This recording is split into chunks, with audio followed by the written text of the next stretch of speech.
Fala, ordinário! Está começando mais um podcast diretamente de Recife para o mundo, papai. Só basta falar português. Meu nome é Rafael Oliveira. Aqui do meu lado, meu irmão Gabriel Oliveira. Por trás das câmeras, o peruano Ponce de Leão, nossa enciclopédia humana. Hoje a conversa vai ser uma conversa de peso, de Heavy metal pesado. Heavy metal. Pensei que é porque eu sou gordo. Mas antes da gente começar esse papo, eu tenho que agradecer aos nossos patrocinadores. Então, começar pela Água Mineral Santa Joana, nossa parceira. Tá chegando aqui em 2023. O QR Code tá na tela, todo recifense, todo pernambucano conhece. A água que tá com a gente em todo lugar. E tem a Joaninha, né, Gabriel? Tem a Joaninha, ó. Ó, Tiago, já fazendo Muito fazendo boa. marketing aí. Muito boa água. E Melhorou tem a- minha voz já, você já senti. E tem as Joaninhas aí pra você conhecer os refrigerantes da Água Mineral Santa Joana, que é nosso parceiro 2023.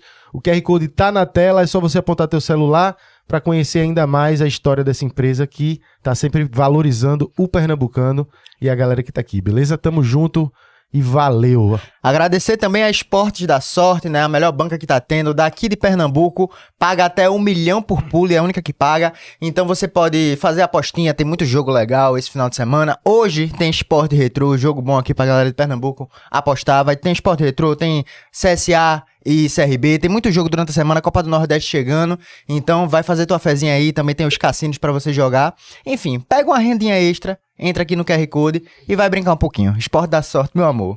É isso aí, hoje a gente vai começar, já começamos esse papo aqui com um cara que tanto representa para a história do heavy metal, do rock no Brasil. O cara que eu sou muito fã, o cara que já foi aí, tem várias bandas na sua carreira, um puta produtor musical, já gravou muita gente aqui e é o cara que já foi aí vocalista da minha banda preferida.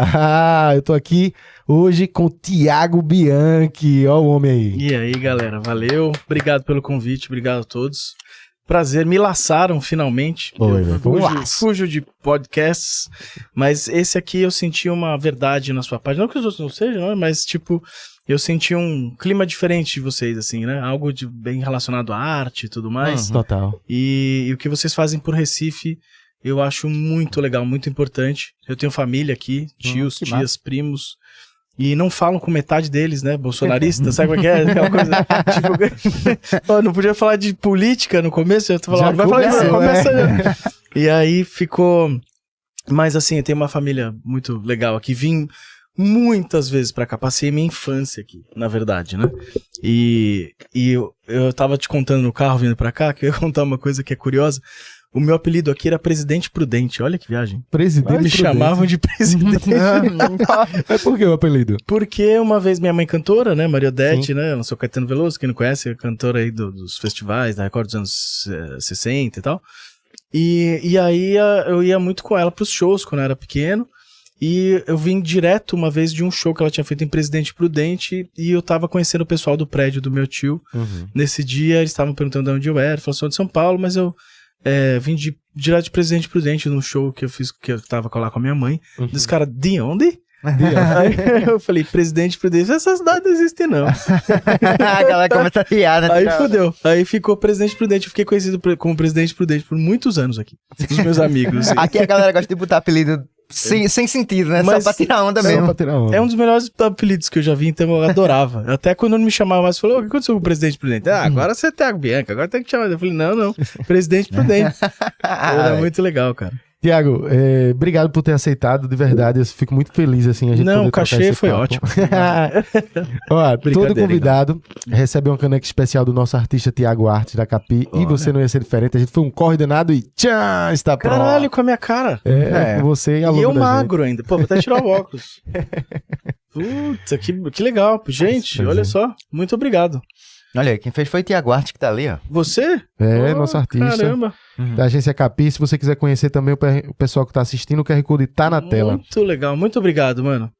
Vou tomar muito leite com pera nisso aqui.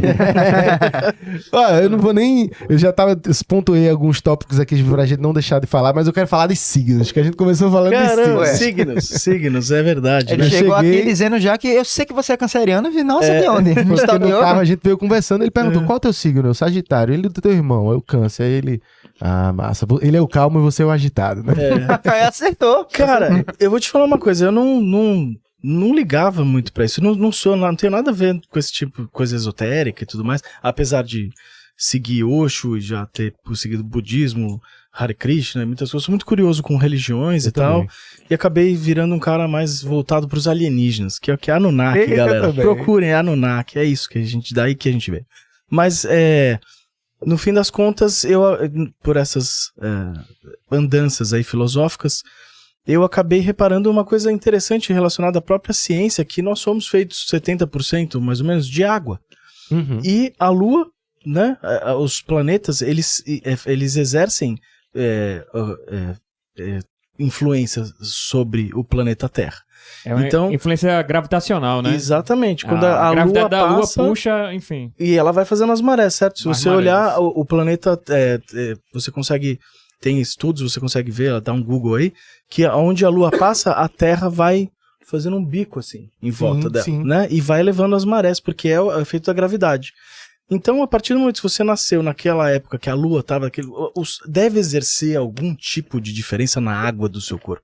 Porra. É que é muito micro, né, para nosso pensamento. O ser humano é aquela coisa, né, se não vê, não acredita, né? Então, tipo assim, acaba pensando que não existe nada a ver, mas existe, cara. Signo... as pessoas de determinado... E assim, tem muita diferença de homem e mulher, né? Uhum. Tipo, mas você vê que o pessoal do signo de câncer, por exemplo, minha mulher é canceriana. Cara, é uma raça chorona, boazinha, que pisa no calo, não esquece nunca mais, fica com aquele cara, não, mas aquela pessoa fez tal coisa, tipo, fica...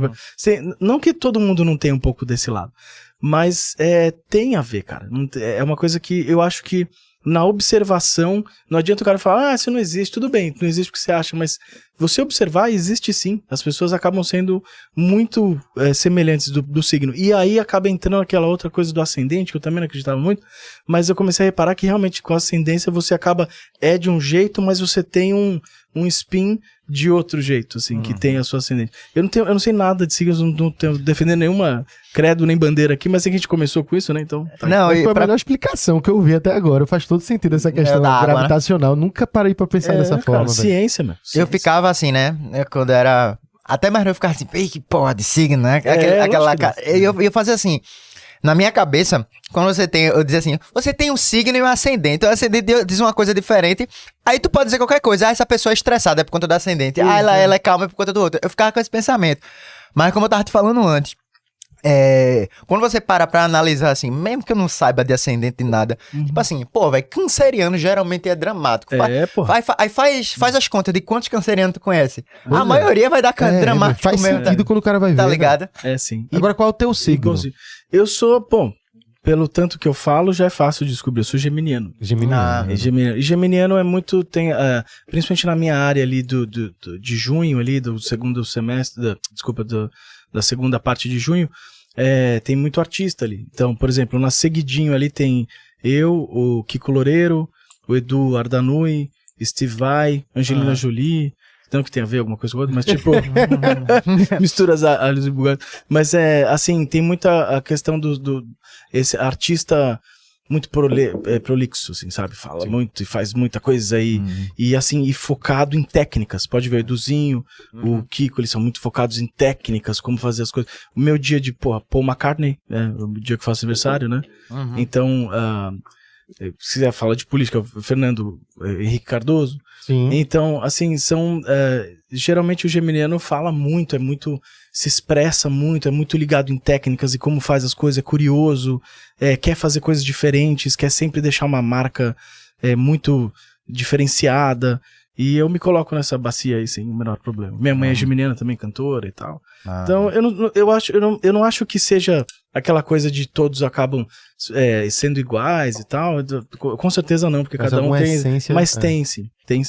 Tem, e isso ninguém... Eu reparo muito, cara. Quando eu vou trabalhar com alguém, uma das primeiras perguntas é que signo é, porque já fico muito esperto, assim, em várias coisas do que esperar. E sempre dá certo. Esse negócio de signo aí eu tenho pra falar que, tipo assim, eu sou... Você não aparece, tipo, a voz de Deus, assim? Você não aparece aqui, né? Eu não apareço, Não não. aparece, é só Vocês Deus. sabem, ele já apareceu? As pessoas Pra mim, sabem a já cara sabe, dele? sabe. É uma vezinha ou outra aí. Ele fala... é. Ele é tipo um deus mesmo, porque ele sabe de tudo, tá ligado? Ele chega pra ele vem corrigir, do nada, tá ligado? assim, cara. Eu falei, caralho, é Deus. É a famosa Essa enciclopédia. de signo, Pra você. eu sou bem cético, assim, né? Uhum. Então, mas beleza, você vive num mundo que todo mundo acredita, você não tem muito o que fazer. Uhum. Aí eu tive uma namorada, assim, uma época, que... Não foi Tipo bem uma namorada, assim, ela o era... que será que era? Não, mas isso? vê, ela é porque é uma história aí, eu não vou... Mas enfim. Uhum. Tipo uma namorada deve ser uma história louca mesmo. Pior que é. Enfim, ela era ateia, é isso. Aí eu Uhum. falei, porra, ela é ateia, então ela não vai acreditar em signo, né? Aí, quando ela me disse isso, né, falei, e essa parada de signo? Aí ela, pô, ela não acreditava nisso, velho? Aí eu fiquei assim, né? Mas eu tá. acho que não tem muito a ver se você for analisar. Não, tudo bem, mas aí o porque pior é que coisa... ela ficava dizendo que batia tudinho comigo também, velho. As coisas batiam. É que os ateus, eles têm aquela coisa de ver pra crer, né? Eu acho que... Aí fala, pô, mas e o vento? Né? Tipo... Não, eu acho assim, eu não... É uma pergunta... Eu tenho um amigo geminiano, clássico, inclusive, grande amigo meu, Fabrício de Sarno, que tocava comigo no Xamã, no Karma e tal. Ele é um gênio, um dos caras mais inteligentes que eu conheci na minha vida. Assim, ele é o Stravinsky de hoje em dia. Assim, inclusive, fizemos uma turnê na Europa, a gente fez com uma orquestra em Praga. Ele que escreveu todos os scores, né? Gente, esqueci o termo em português, tá? Desculpa. Ele que escreveu todas as partituras, né? E quando a gente executou lá, o maestro lá de Praga, né? Que a gente fez com a Boslov Orchestra de Praga. E o cara veio falar com ele e falou, cara, foi você que fez isso aqui? Ele falou, foi. Meu, puta, eu nunca vi um negócio tão bem escrito. Assim, o cara veio, lambeu ele como um pirulito, assim, sabe? Bom, mas a gente falando sobre essa definição do que é ateu e tal. E eu acho que não necessariamente o lance que você não acredita em nada, sabe? Você não precisa ficar uma pessoa, gelada por causa disso. Eu sou um cara que, olha, eu fui testemunha de Jeová 4 anos. Caralho. Sério, cara. Tipo, 2 professoras iam na minha casa toda semana. Eu li a Bíblia, 2 vezes com elas, assim, me contando cada parte, a gente ia analisando e tal. Eu fui batizado católico, estudei no colégio de padre. Fui Hare Krishna, budista. Já fui em Umbanda, não cheguei a ser um bandista, mas fui em Umbanda pra ver como funcionava. Espírita, todas as religiões me chamavam a atenção de alguma forma, assim. E eu acabei virando um cara mais ligado ao Osho, que eu não sei se a galera não conhece muito, mas depois dei um Google aí, um barbadão. Eu conheço ele por causa do documentário da Netflix também. Cara, então, fizeram só a parte ruim do cara. Foi mesmo. Que foi a parte em volta dele. Ele mesmo, ele é iluminado mesmo, aquele cara. Não tem o que falar. Porque ele era muito desbravador e ele fala coisas assim que... Ele pega tudo que tá errado na sociedade e fala assim com uma naturalidade e você começa a pensar que, se você for pensar bem, a sociedade ela não foi criada por nós. Ninguém te perguntou se você queria que a sociedade fosse assim, sabe? E ele vai muito no que nós somos enquanto seres. Uhum. E cara, mas o cara é demais, assim, e não é ele é um avatar. Você vê que ele tá inspirado ali, falando por uma força, ele se iluminou, bom, mas é tudo isso pra dizer, eu falei que eu falo pra caralho, então, isso era só pra falar Isso aqui é bom. Isso era só pra falar do Fabrício. Então, pra dizer que esse lance eu acabei virando um cara que, eu não me caracterizo ateu, mas eu não acredito em Deus do jeito que geralmente se acredita. Eu não acredito que existe um cara barbado lá em cima, Sim. com um caderninho de multa, dizendo, filha da puta, tá, Também não penso assim. não acho que seja isso, eu acho que a gente tem que entender que nessa história dos signos, a gente tem que se voltar mais pra ciência. E aí o ateu tem muito mais chance, de repente, de acreditar num signo, por exemplo. O único critério do signo, assim, que eu ficava meio assim, é porque essa moça que eu me relacionei, eu falei assim, quer dizer que se fosse signo tal, dependendo do signo, você não ia ficar comigo. Ela falou, Aí eu fiquei assim, caramba. Radical, né? Saí bati na trave pra dentro do gol, né, ali, porque se fosse um signo errado ali, ela já não ia começar mêsinho comigo. a menos, né, velho? Mas radicalismo, né, o extremismo, ele é ruim em qualquer forma, né, cara? Isso é que cega as pessoas, né? Mas, assim, tem muito mais a ver com ateu, se você for pensar signo, por causa da explicação científica que eu tava dizendo, do que realmente Deus na nuvenzinha com caderneta lá, multando as pessoas. Então eu acho que essa história de Deus, eu entendo Deus como a força da natureza, cara. Deus é o algo universo. que é tudo. E tá dentro da gente. Eu acho que a gente, quanto mais você vai procurando, você vai entendendo que o mundo é feito, o universo é feito em toros, assim. Ele é tipo uma maçã, assim, né? Então, de repente, a gente pode ser um caleidoscópio do universo dentro de nós mesmos. Eu acredito muito nisso. A gente... o universo é gigante e a gente vê Deus de uma forma humanizada, né? Porque ele é humano, tá ligado? É um cara. Você acha que Deus... Se Tá ligado? fosse É pra isso. colocar, você acha que seria um cara? O cara... Meu homem é tudo retardado, cara.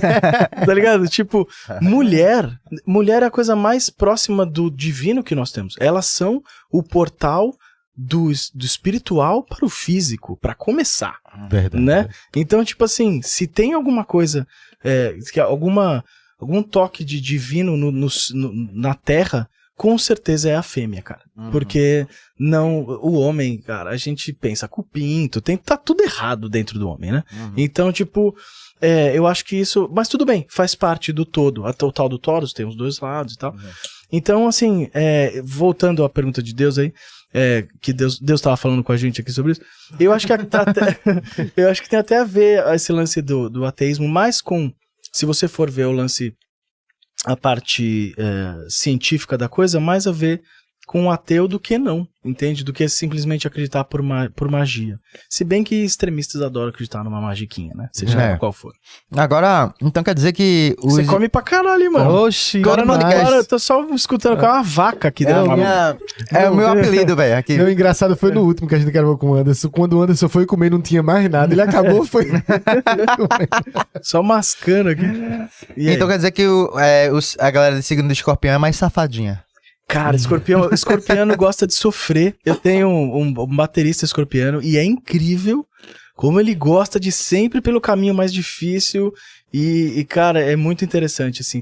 São certas coisas que é isso que eu digo. Não é, se você for começar a entrar muito em detalhes, todo mundo é parecido. Mas tem certas coisas que, por exemplo, no escorpiano, o cara adora sofrer. Pô, ele é baterista, pra começar. Baterista, né? Tipo, de todos os instrumentos, cara. Que desgraça. O cara escolheu bateria. Meu, tudo é caro, tudo tem que carregar, tudo tem que montar. Meu, você tem que abaixar pra fazer. Ó, pra um gordo. Você sabe que abaixar pra um gordo é uma coisa de estabelecer se aquilo presta ou não. Se você abaixar, quer dizer que importa pra você. Então, tipo. Cara, então você pega o cara. O cara, meu, tem que abaixar pra fazer tudo. Tudo tem que... E assim, e barulhento. Você luta contra tudo e todos. Contra seus pais, contra seus vizinhos. Eu acho assim, tudo bem. Baterista, lógico, tem de vários signos. Mas ele é um cara escorpiano de verdade. Que ele gosta. E ele é safado pra caralho. Escorpiano adora uma safadeza. É engraçado. Eu já tinha observado, assim, que tu curte esse lado bem esotérico. Tu tem um medalhão aqui que é maia, né? Isso, no pescoço. É o no calendário. teu estúdio eu também já tinha observado uns Os símbolos Anunnakis, egípcios. Tem.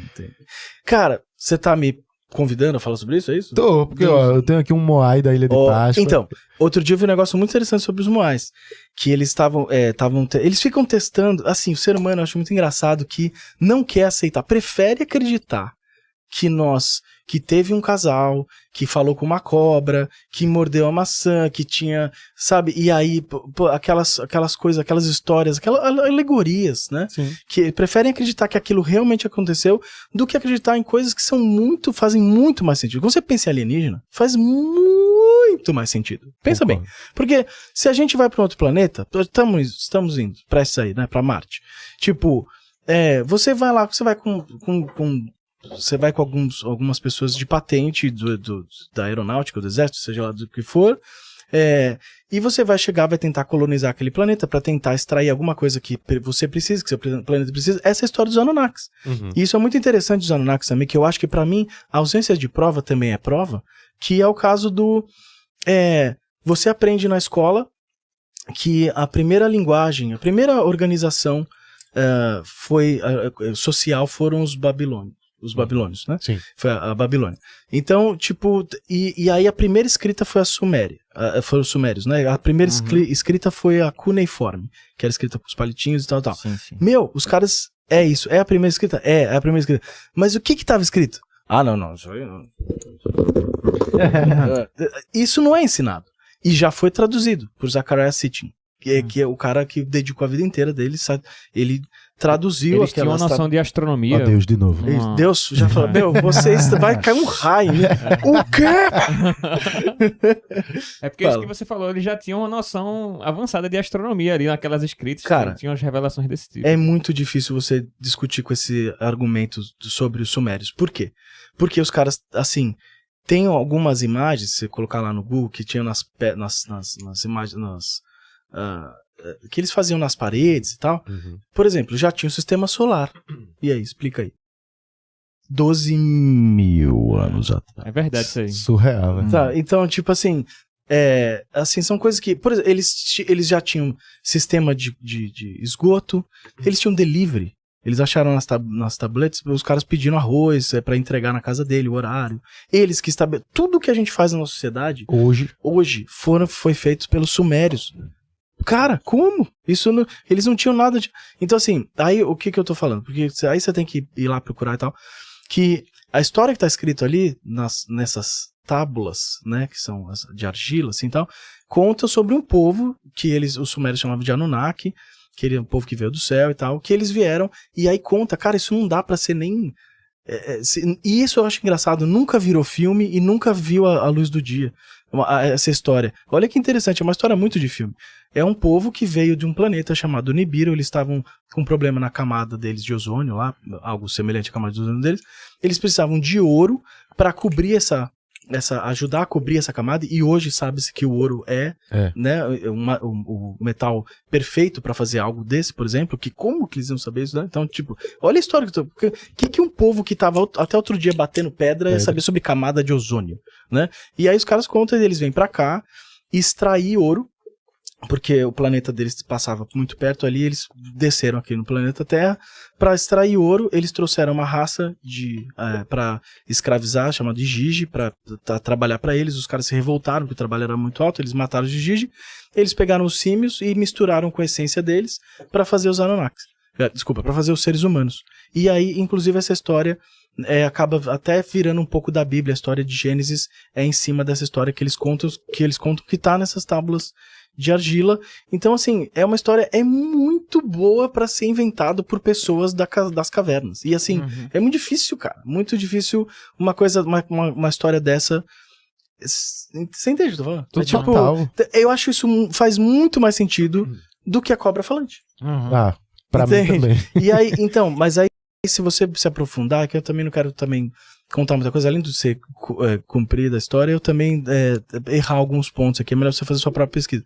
Mas, por exemplo, a história de Gênesis, por exemplo, o Jardim do Éden, era uma discussão entre os dois generais, que era Enki e Enlil, que eles tinham, um queria que os seres humanos procriassem, que era Enki, que ele acabou tomando gosto pelos seres humanos, e queria que os seres humanos procriassem, e ele falou, cara, a gente criou uma espécie, deixa os caras acontecerem. E Enlil não queria, falou, não, cara, isso aqui é só pra gente extrair o ouro aí, vambora. Que é muito a cara do ser humano isso, cara. Olha que loucura isso.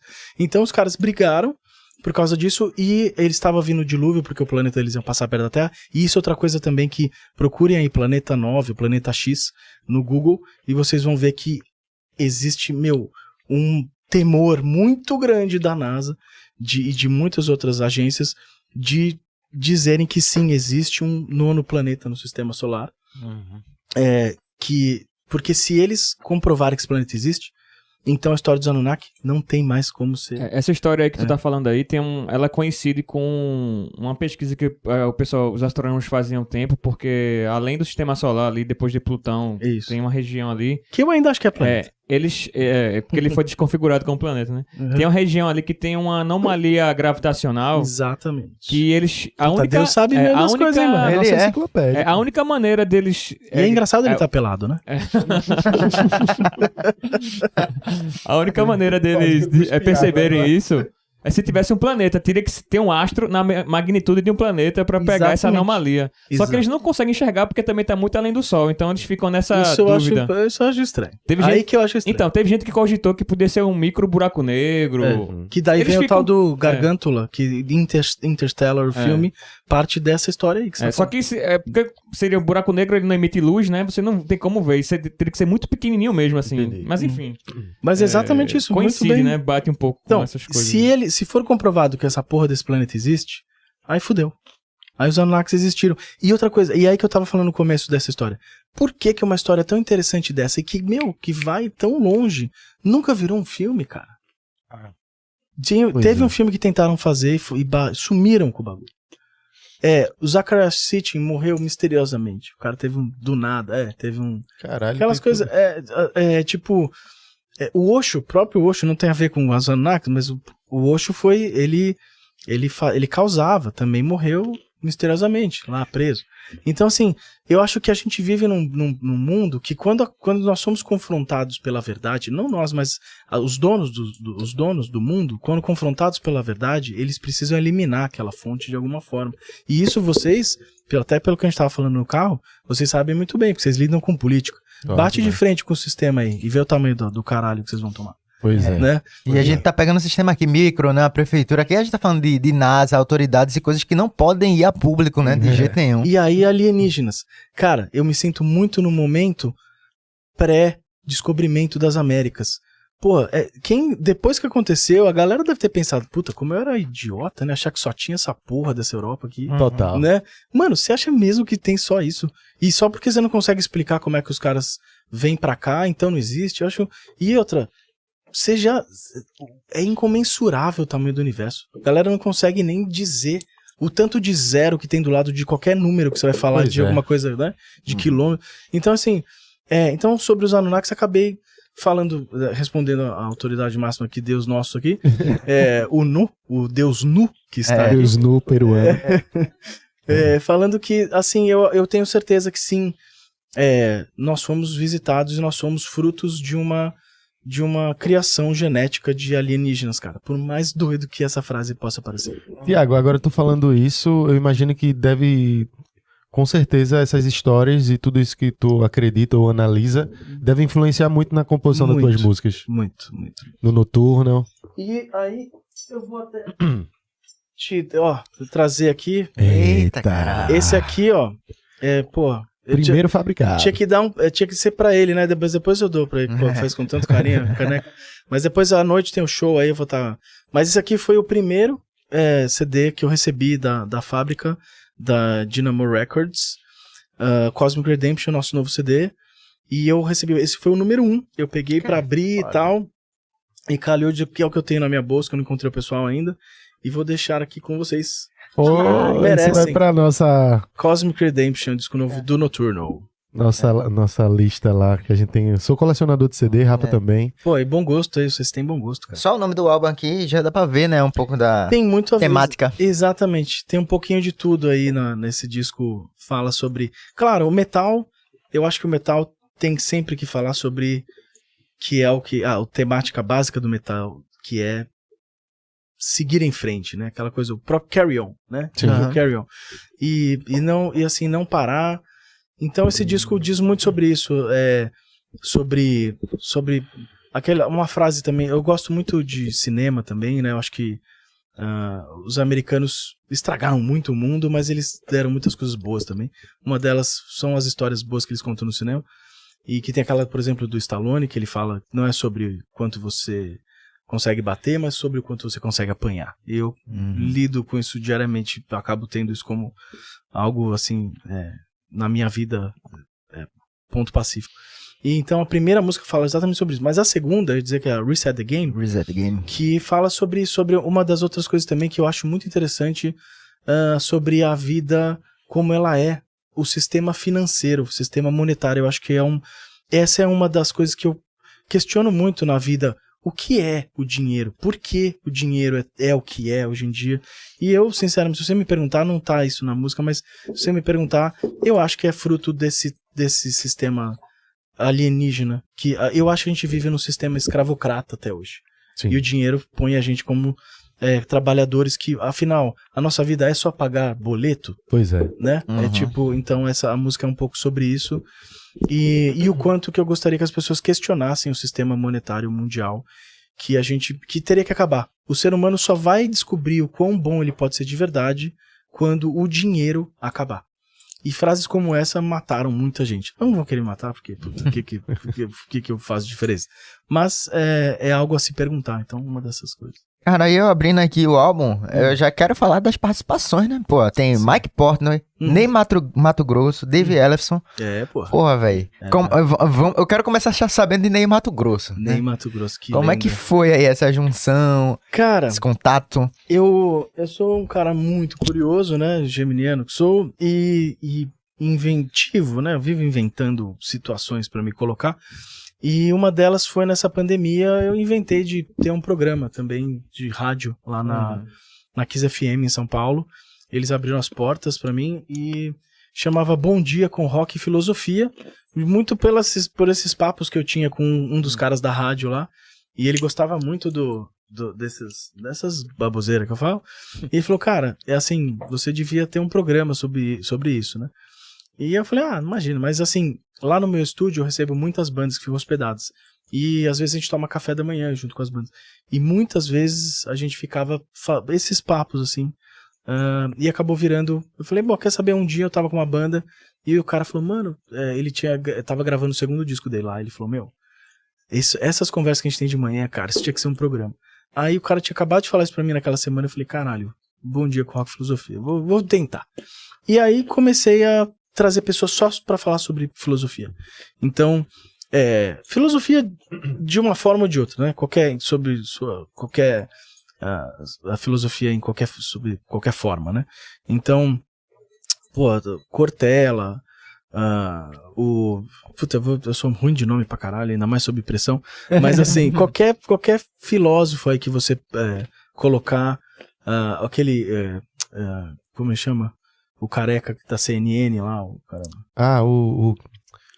Karnal. Karnal, isso, Karnal, muita gente legal, Pondé. Sim, Pondé. E aí sempre com um músico legal junto, alguém também de expressão. Então, teve um dia que foi Portela e Kiko Loureiro. Sim. Rafael e Bittencourt e Karnal. Então, assim, o papo... Bittencourt e Karnal deve ter sido uma viagem da porra. Foi muito legal, cara. Tipo, eram programas assim que... E eu, assim, tinha que fazer aquela coisa que... estudar os convidados e tal. Isso tomava um tempo. Por isso que eu respeito muito vocês, assim, cara. Porque eu sei o que é fazer um programa de profundidade, de qualidade. Por isso que vocês merecem. Foi isso que eu escolhi. Falei, não, meu primeiro podcast vai ser esse, cara. Porque esse é legal. Fiquei feliz quando vocês convidaram, porque eu tava esperando um convite que me desse tesão, assim, né? E então eu tô aqui, de pau duro. A minha perna tá aqui por baixo, aqui passando só na sua. Esfregandinho aqui. Ainda mais Deus pelado aí. Não, mas aí, continuando a história, um dos convidados foi o Ney Matogrosso. Uhum. E, cara, ele foi muito legal. Eu sempre tive um sonho de falar com ele, assim. Figuraça, né, velho? Pra quem tem voz aguda ainda, no meu caso, né? Tipo, ele foi um bastião da voz feminina, assim, né? Pra homens, né? Uhum. E ele sempre cantando com aquela voz aguda e tal. Eu sempre estudei muito ele, assim. Então, quando...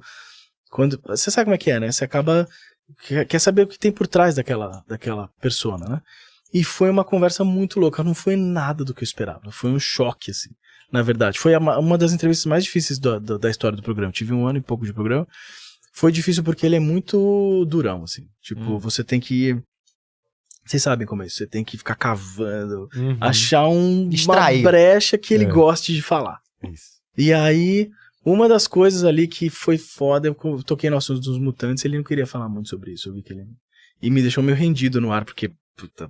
Basicamente era tudo sobre mutantes que eu tive a perguntar pra ele. Falei, fudeu, né, cara? O cara quebrou a minha entrevista inteira. E aí acabei começando a improvisar, cara, e falando sobre participações inusitadas e tal. Ele falou, meu, sempre... Eu falei, cara, por que você nunca fez um som de heavy metal com essa voz que você tem, né, cara? Tipo, você podia ter cantado um Judas aí facilmente, né? Um Queensryche, um Halloween, no Brasil, um Angra. E até um Sepultura, que gosta de coisa, né? Daí ele falou, não, eu fui entrevistado já pelo Andrés, né, e tal. E ali na hora eu falei, cara... Eu perguntei ao vivo pra ele. Na saia justa mesmo, e esperando um não, né? Porque eu falei, você devia... Vamos fazer uma com a minha banda? Cara, tipo, vamos cantar Cazuza? E achei que ele fosse falar... Menino, você tem mais perguntas? Eu quero ir embora. Sabe? E ele falou, olha, eu vi seu trabalho com a sua mãe, gostei, eu topo, sim. Eu tinha feito com a minha mãe a Woman in Chains, né? Inclusive o clipe é super corajoso, assim, tenho um puto orgulho desse clipe, porque a minha história é galgada em cima, eu sou muito focado em fazer coisas que ninguém nunca fez ou pouquíssimas pessoas fizeram. E esse é uma das marcas que eu carrego com muita felicidade de ser uma das bandas, se não a única, que tem um clipe com as mães dos integrantes. Isso é muito foda. E a mãe do vocalista cantando com o vocalista. Eu acho que isso não existe. Você pode procurar ir até lá na Croácia, aqueles lugares que tem músicas diferentes e tal. E aí ele gostou pra caralho desse clipe.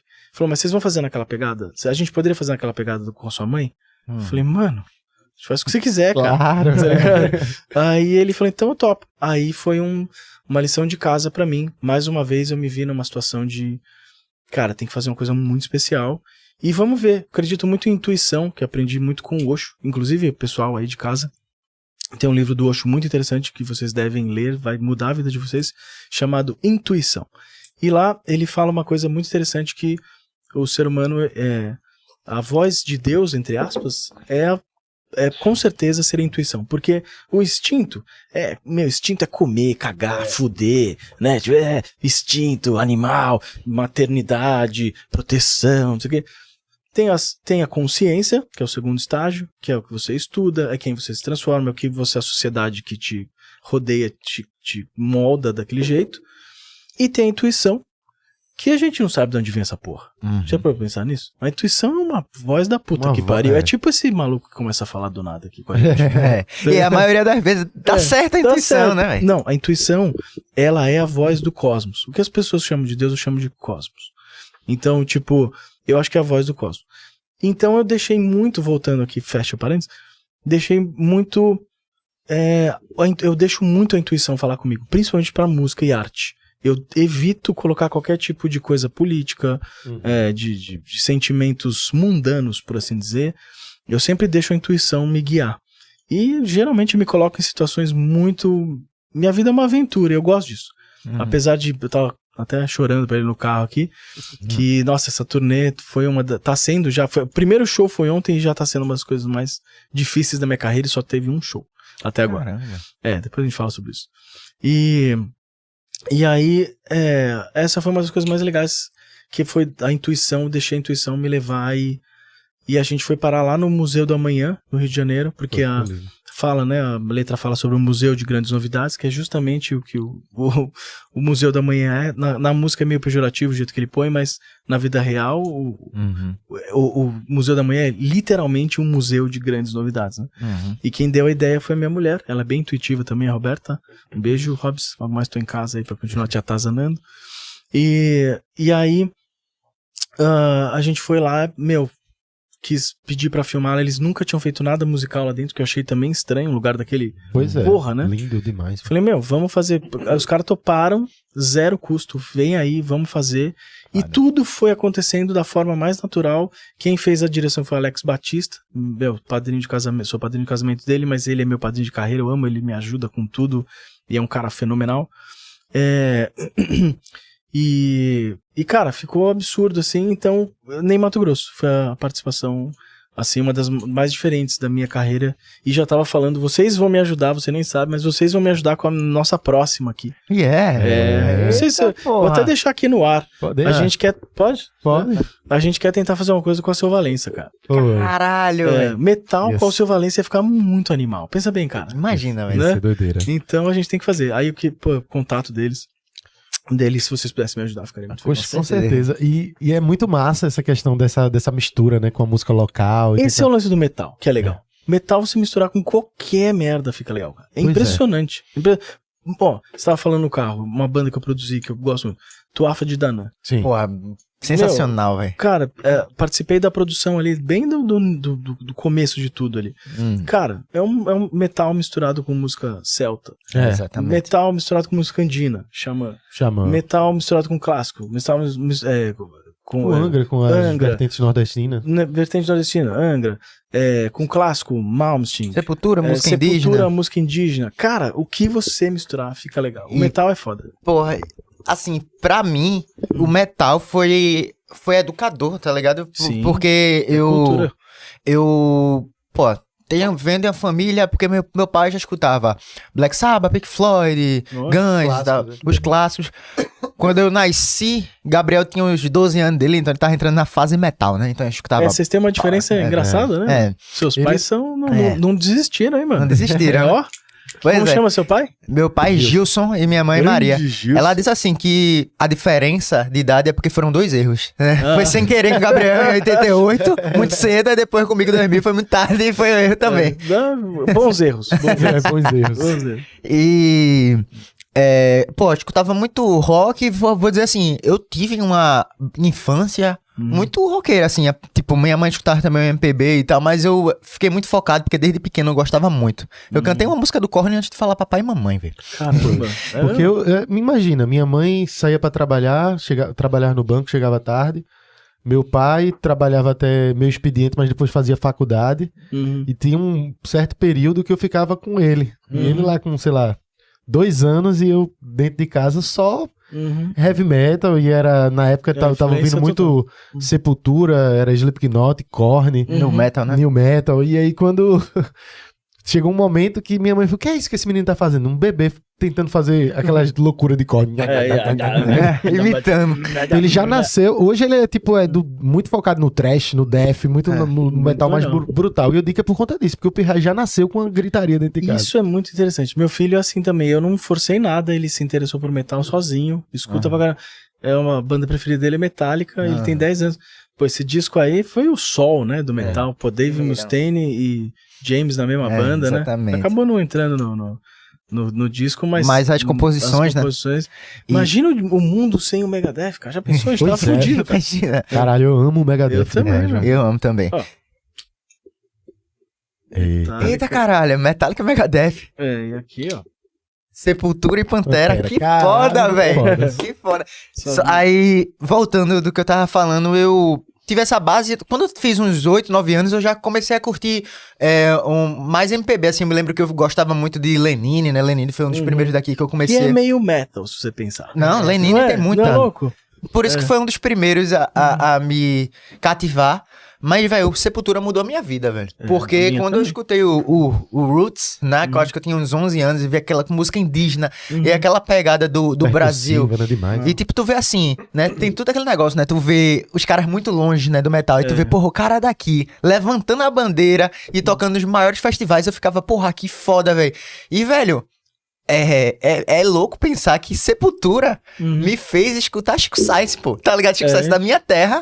E eu escutei depois de Sepultura, quando eu tinha uns 12 anos. Eu fiz, porra, velho. Porque Max falava, porra, Chico Sainz é minha banda preferida. Eu sempre me influenciei. Eu fiz, porra, essa parada daqui, velho. Aí foi o que eu me adentrei, assim... O Sepultura e o metal me fez abrir a cabeça, tá ligado? Na verdade, quando eu falo o metal, acho que é o metal brasileiro. Porque, velho, a gente tava sempre focado no metal quadrado da gringa. E quando eu vejo Sepultura, vejo Angra, vejo Xamã, conheço o Noturno também em 2013, né? Quando vocês começaram. Velho, abriu a cabeça e disse assim, porra, não é só isso. Eu não preciso ser... americano pra fazer um som, tá ligado? É o que a gente tava falando no carro sobre o Brasil, ele com o seu jeitinho brasileiro no metal, transformou o metal num dos estilos mais diferentes da história, cara. Pois é. E assim, é louco, isso mostra como o metal não é gritaria ou guitarra distorcida, é uma espécie de atitude. Uma espécie a bateção ali da cabeça pode acontecer em qualquer situação de um Lenine, cara, de um Ney Mato Grosso, né, de um Mutantes ali, qualquer coisa que seja, até que não tenha guitarra distorcida. E o Sepultura, isso é uma coisa que eu faço muito aí pelo mundo, toda vez que eu vou pra algum lugar muito diferente, assim, tipo pra Eslováquia, pra esses lugares que você chega lá e fala, mano, eu faço isso toda vez que a gente tá num lugar diferente, assim. Eu vou numa conveniência, um lugar mais que, que a pessoa que trabalha ali não conhece o resto do mundo de jeito nenhum. Eu sempre falo, eu sou do Brasil e tal, pra ver aquela pessoa. Aí eu pergunto, Brasil, Pele, né? Pelé, né? Ou Ronaldo, football, soccer, que mais? Música, Roberto Carlos? Não. Tom Jobim? Não, olha que coisa mais linda. Não, Sepultura. Sepultura. Tipo, Sepultura, eu cheguei à conclusão, e acho que isso muita gente já deve ter chegado, é a expressão máxima da arte brasileira perante o mundo. Não existe nada maior do que Sepultura perante o mundo. Nem Roberto Carlos, nem Tom Jobim, nem Anitta, nem nada. Porque a Anitta chegou agora, né? Pode ser Animal, pode ser... Mas o Sepultura, ele... E outra coisa, a Anitta, com todo respeito ao trabalho dela, mas é um som pop, né? Pop e outra, é um pop sensual. Que, bunda vende. Não tem essa, não adianta. Pode ficar discutindo eternamente. Mas fatos são fatos. Então, Sepultura, cara, eles quebraram paradigmas com o Max cantando daquele jeito. E o cara chegar mundialmente conhecido daquele jeito é muito louco. Eu acho assim, é inexplicável. Eu fico, vocês falando, o Rafa falando dessa questão do Sepultura e com o Nação Zumbi, né? E comigo aconteceu com o Angra. O Angra eu ouvindo muito Angra na época, o Holy Land. E aí eu acho que, se eu não me engano, o próprio Holy Land tem uma mençãozinha, tem uma frasezinha lá que é de Sivuca. Porra. E aí depois de um tempo, Sivuca paraibano, eu coloquei o disco pra ouvir. Caralho, velho, isso aqui é Angra, velho. Vê que foda, assim, quando os caras conseguem resgatar essas referências, é muito legal. Eles estudavam bastante a cultura brasileira, acabou coincidindo ali com o próprio Roots, aquelas coisas que não tem muita explicação, né? Os caras, como dois cientistas em dois lugares do mundo trabalham na mesma coisa, tipo Marconi e Tesla, assim, né? Sim, acabou acontecendo um pouco disso, acho que o Sepultura e o Angra começaram... É loucura que os dois álbuns foram lançados em 96, né? Isso, na mesma época, e os caras sentiram que era a hora de... Eu acho animal. Fala aí, Peruano, que tu tá com... É pra não assustar ele aqui, quando eu for... Caramba, pelado e com microfone agora. Apesar disso, assim, dessas referências, assim, Sepultura, Angra... eu converso muito com o Gabriel, que tipo, eu percebo que tem muitas bandas de metal brasileira. Eu percebo que o talento que os músicos daqui têm, até pela cultura brasileira, somado metal com os gêneros que tem aqui, velho, dá de pau em um monte de banda gringa. Demais. Só que a gente aqui, velho, rala, tem que... Não sei porquê, por exemplo, o Xamã com o André, ou em qualquer fase, dava uma camada de pau em qualquer uma dessas bandas europeias de metal. Mas assim, não estourava, não conseguia alcançar o tão longe quanto essas bandas conseguiam, né? Bandas americanas também. Eu não sei se isso tinha a ver com o lugar de origem, né? A cultura. O lugar de origem do gênero, né? Eu não posso chegar aqui e me considerar o bastião da informação correta. É um fenômeno meio estranho. Mas é um fenômeno interessante porque, se você for pensar bem, o brasileiro tem uma dificuldade muito grande de lançar seu produto mundialmente. Já o europeu e o americano não, porque eles inventaram a porra do negócio. Então, tipo assim, a música, o rock e o metal, ele veio do... É uma discussão ali entre Estados Unidos... Bom, o rock, obviamente, foi inventado pelos americanos, mas o metal é uma discussão, uma bela discussão. Quem inventou de verdade? Se foram os ingleses ou se foram os americanos, né? Dá pra gente discutir. Mas as suas vertentes... aconteceram desses dois povos, inclusive, e entrando ali, correndo por fora, mas também muito a ver, os alemães, né? Então, e quando sai desse eixo, qualquer banda que sai desse eixo não vai ter o mesmo alcance. Não adianta, cara, não tem como você discutir. O Halloween veio ali da onde nasceu a porra ali. O Judas criou o bagulho ali, né? O Queensryche, que seja, até se for falar de Metallica, tipo Metallica, que é o sol do metal, ali vem de a mesma coisa que fala de cinema, cara. Cinema, você vai discutir, você tem os expoentes que acontecem ali, uma espécie de acidente que a gente tava falando de vocês aí.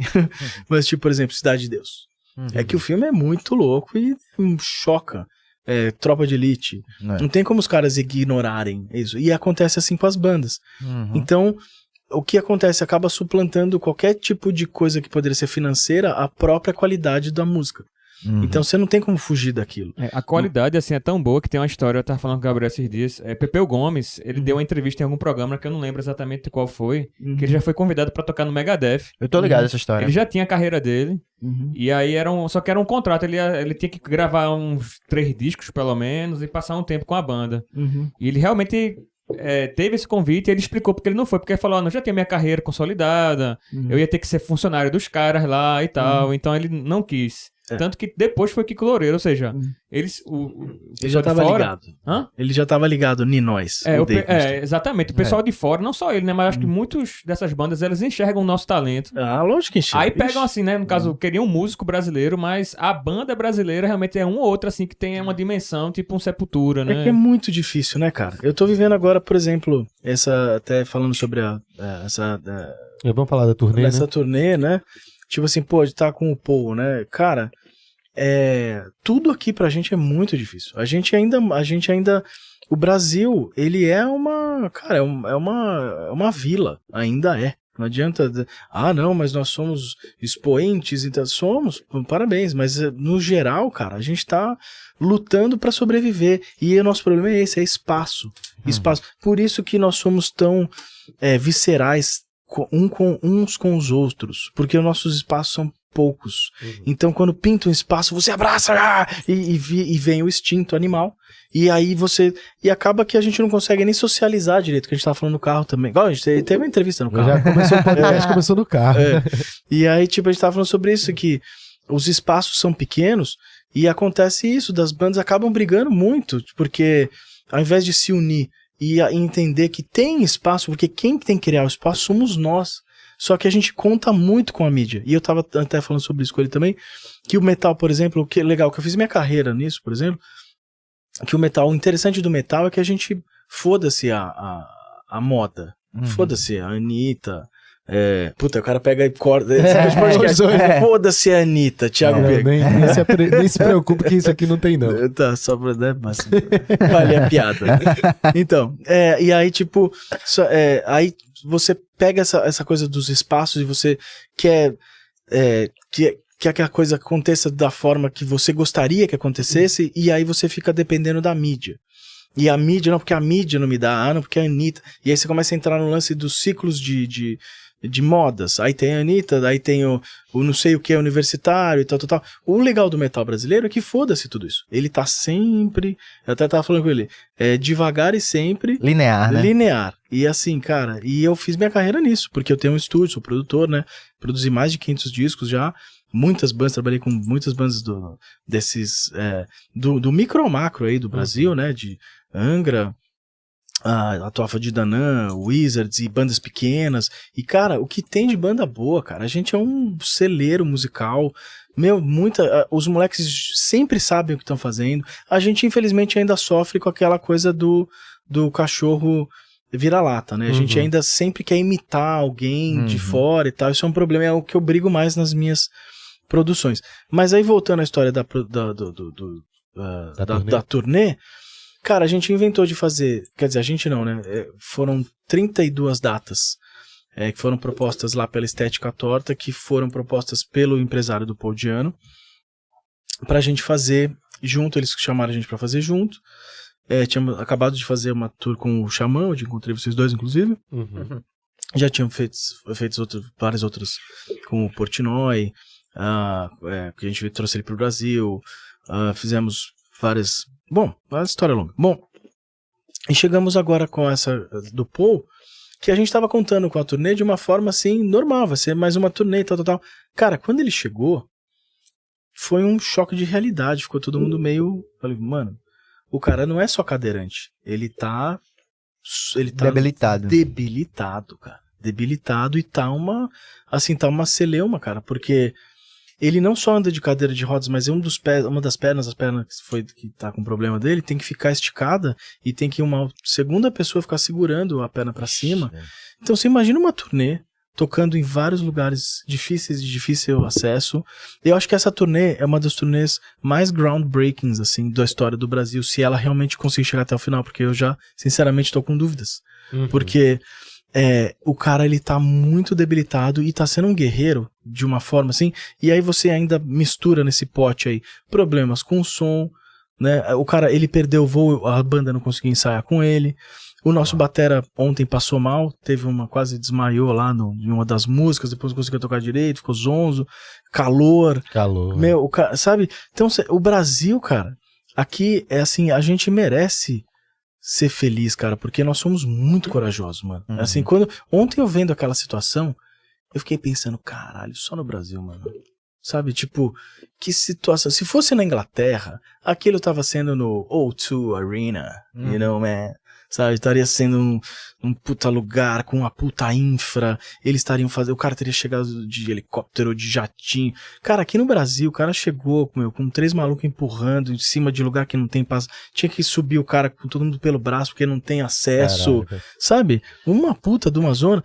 E assim, eu fico pensando, sabe o que vai acontecer? A galera vai descer o pau nesse cara na internet, e vai descer o pau na produtora, e vai falar que, puta, estão expondo o cara. Não, eu quero deixar claro pra vocês, eu não sou da produtora, não tenho nada a ver com a produtora, mas eu vi o que aconteceu ali. E o empresário dele, croata, que tá, o cara que tá o ajudando a melhorar, né? Que tá o ajudando a voltar pra vida dele, que nem, né? O cara tava pela hora da morte aí.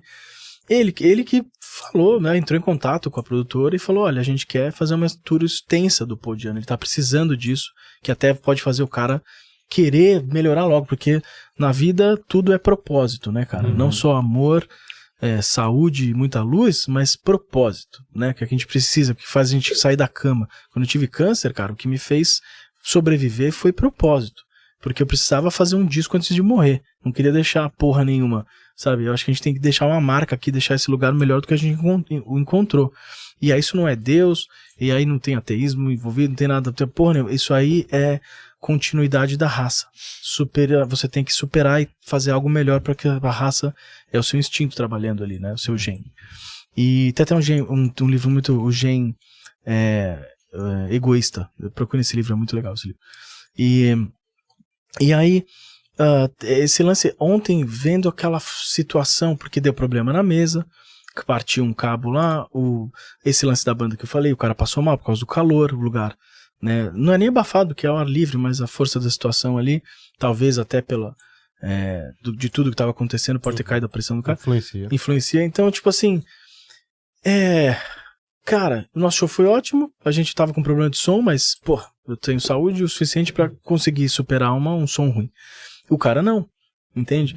E aí a gente tá vendo agora que a gente tá realmente, talvez tenha sido uma coisa que, será que eles tinham razão em ter topado fazer tantas datas e tal?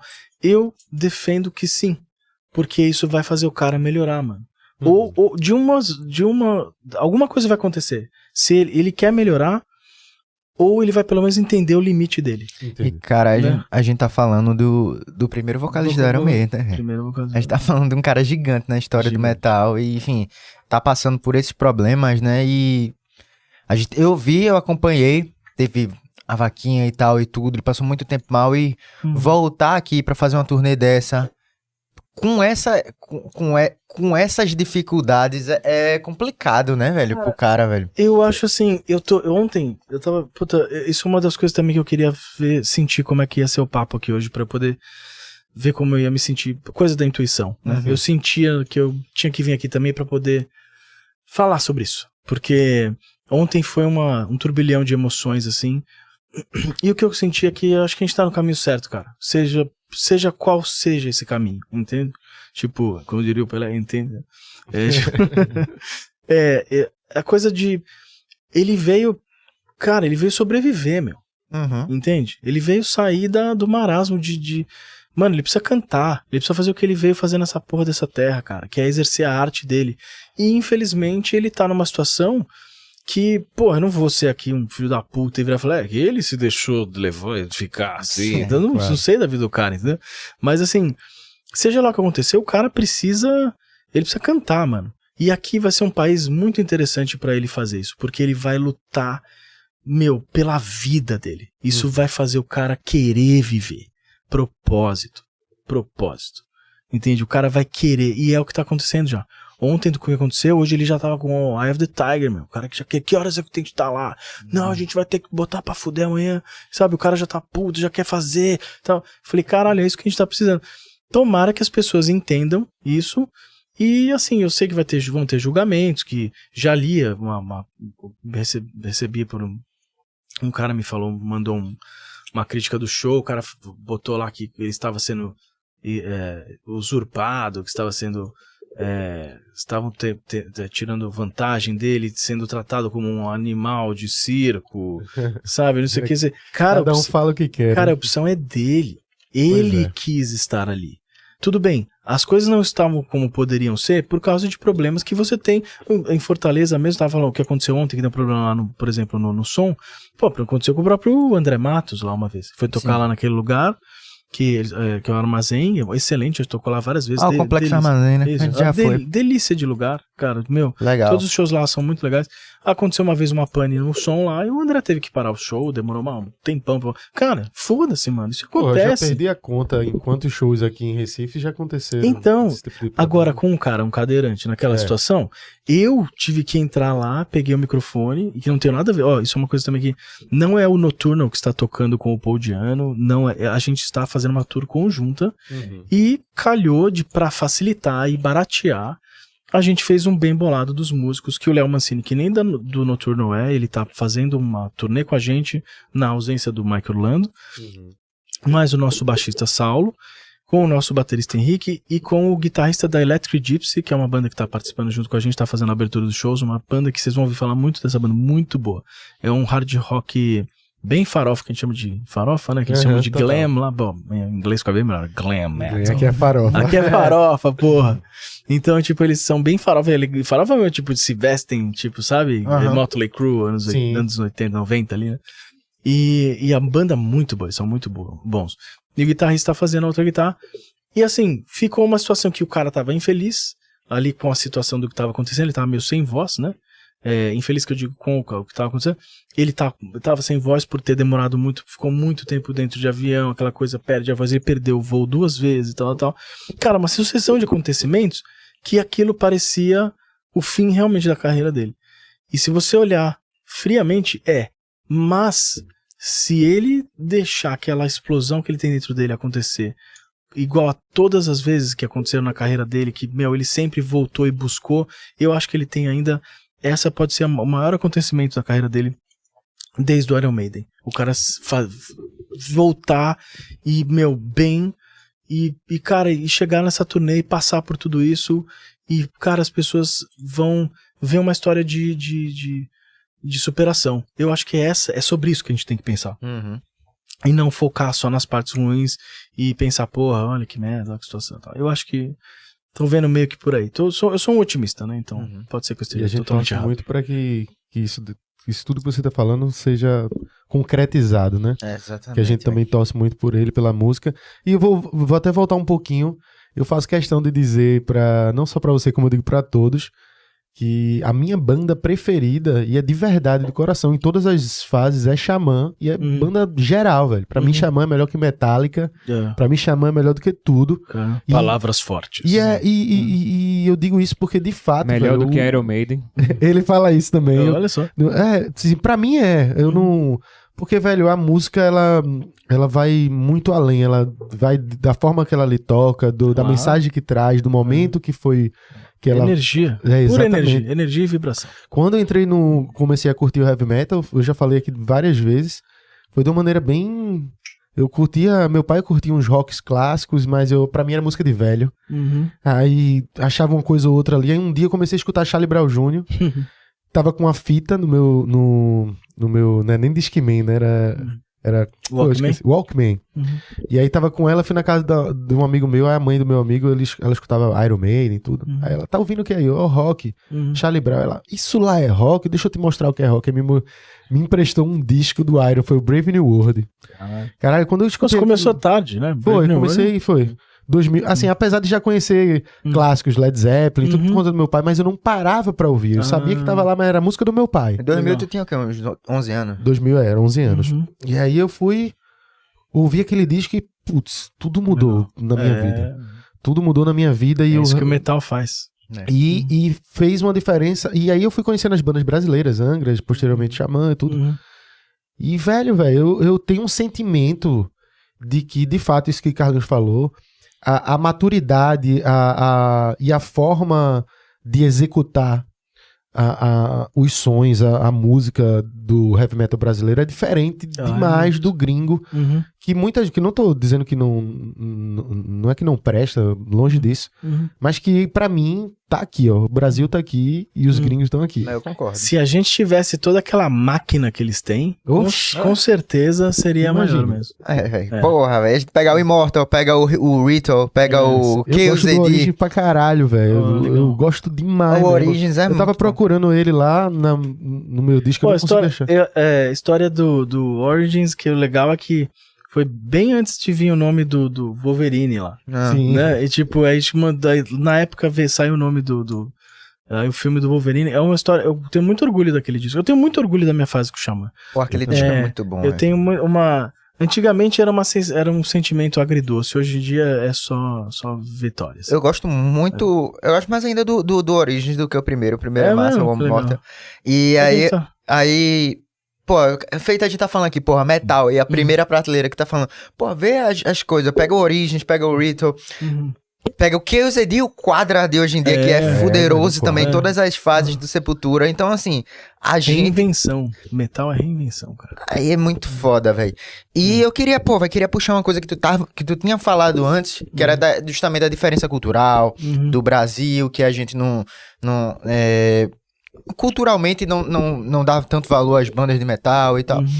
Velho, é uma parada muito... Como o metal teve uma fase, pelo menos é o que eu penso, teve aquela fase mais mainstream, e depois ficou, dizendo, o seu grupo ali, um grupo décadas mais fortes. A gente gosta disso. Décadas mais fortes, décadas mais... O metaleiro quer ver sua banda do coração com todo mundo gostando dela. Não quer. Não quer. Mas aconteceu, só que você vê que tem uma diferença cultural. Não é só o Brasil, né? Você vê como é uma parada até mais restrita, você divide por áreas. Assim, por exemplo, a gente vai falar do Power Metal. Pô, velho, se você for ver na Europa, é na Alemanha ou na Finlândia, forte pra caramba. Quando você vai pros Estados Unidos, já é um mercado zero, né? Quase zero, né, velho? Então você vê assim que, pô, até independente, se você quiser ser uma banda dos Estados Unidos e fazer Power Metal, talvez seja um caminho muito difícil pra você também. O que a gente passou com o Mike Orlando, nosso guitarrista americano. Sim. E essa música, inclusive, a Reset the Game e a própria Cosmic Redemption, que dá o nome ao CD, elas são Power Metal. Uma é bem Speed, né? A Reset the Game é Super Speed. E a Cosmic é bem Power. E assim, cara, pra ele mesmo, ele falava, a gente tocava assim, mas ele falava assim, cara, mas essa é a música. A gente falava qualquer coisa que a gente falasse, mas ele falava assim, mas essas são músicas que nunca vão tocar nos Estados Unidos, né? Tipo, aqui, porque eles não têm essa cultura lá, né? O próprio Iron Maiden lá não é o que... Agora acabou, eles acabaram fazendo uma turnê agora muito vencedora, assim, mas eles não são o que são pro resto do mundo nos Estados Unidos. Né? Exatamente. Isso é o quê, velho? Isso é o... Não, mas foda-se os Estados Unidos. E é a diferença cultural, tá ligado? Porque assim, pelo menos pelo que eu imagino, né? Deve ter outras coisas e você pode me corrigir, mas eu acho que tem muito a ver... Pô, a música, como você falou, é sentimento, é vibração, é você se reconhecer ali. E, pô, muita banda de Power Metal vai falar da cultura europeia, vai falar, às vezes, alguns feito Rhapsody, sei lá, falar de dragões e outras coisas, de lendas do lado de lá, e que acho que não bate com um americano, tá ligado? Pra gente é diferente, muito porque 90% da galera que não conhece a letra, vai mais pelo som, pela estiga, tá ligado? Isso é interessante no metaleiro, porque muito o metaleiro vai exatamente isso, eles são muito mais movidos pelo som, pelo ritmo do que pela voz. Cara, 90% das pessoas que a gente canta não sabem o que eu tô cantando. Tá ligado? Você fala assim, puta, gosto de pau. Cara, eu também. Então, tipo, essa uma coisa que, tudo bem, uma galera vai até falar, eu também. Mas a maioria não vai saber o que tá falando. Então, tipo, isso é uma coisa que eu tomo muito cuidado também. E falo, inclusive, com as bandas que eu produzo. Assim, a conversa com o que o Sepultura tem de legal também, as letras, se você reparar, são bem beabá. Assim, são roots, bloody roots. Sabe, tipo assim... Principalmente da fase Max, né? Exatamente. É bem beabazinho pra você estar cantando pra um público que não fala aquela língua. Isso, às vezes, muitas vezes a gente... o meu baixista, por exemplo, escreve letra comigo e, nossa, ele vem com umas letras que falam, pra quem você tá escrevendo isso pro cara da NASA, mano? Tipo, cara, eu quero entender, pelo menos as pessoas entendam, as pessoas que não falam inglês, consigam ter uma noção do que eu tô falando. Pô, Cosmic Redemption é bem fácil de entender o que isso quer dizer, pra qualquer pessoa que não fala inglês. Total. Né?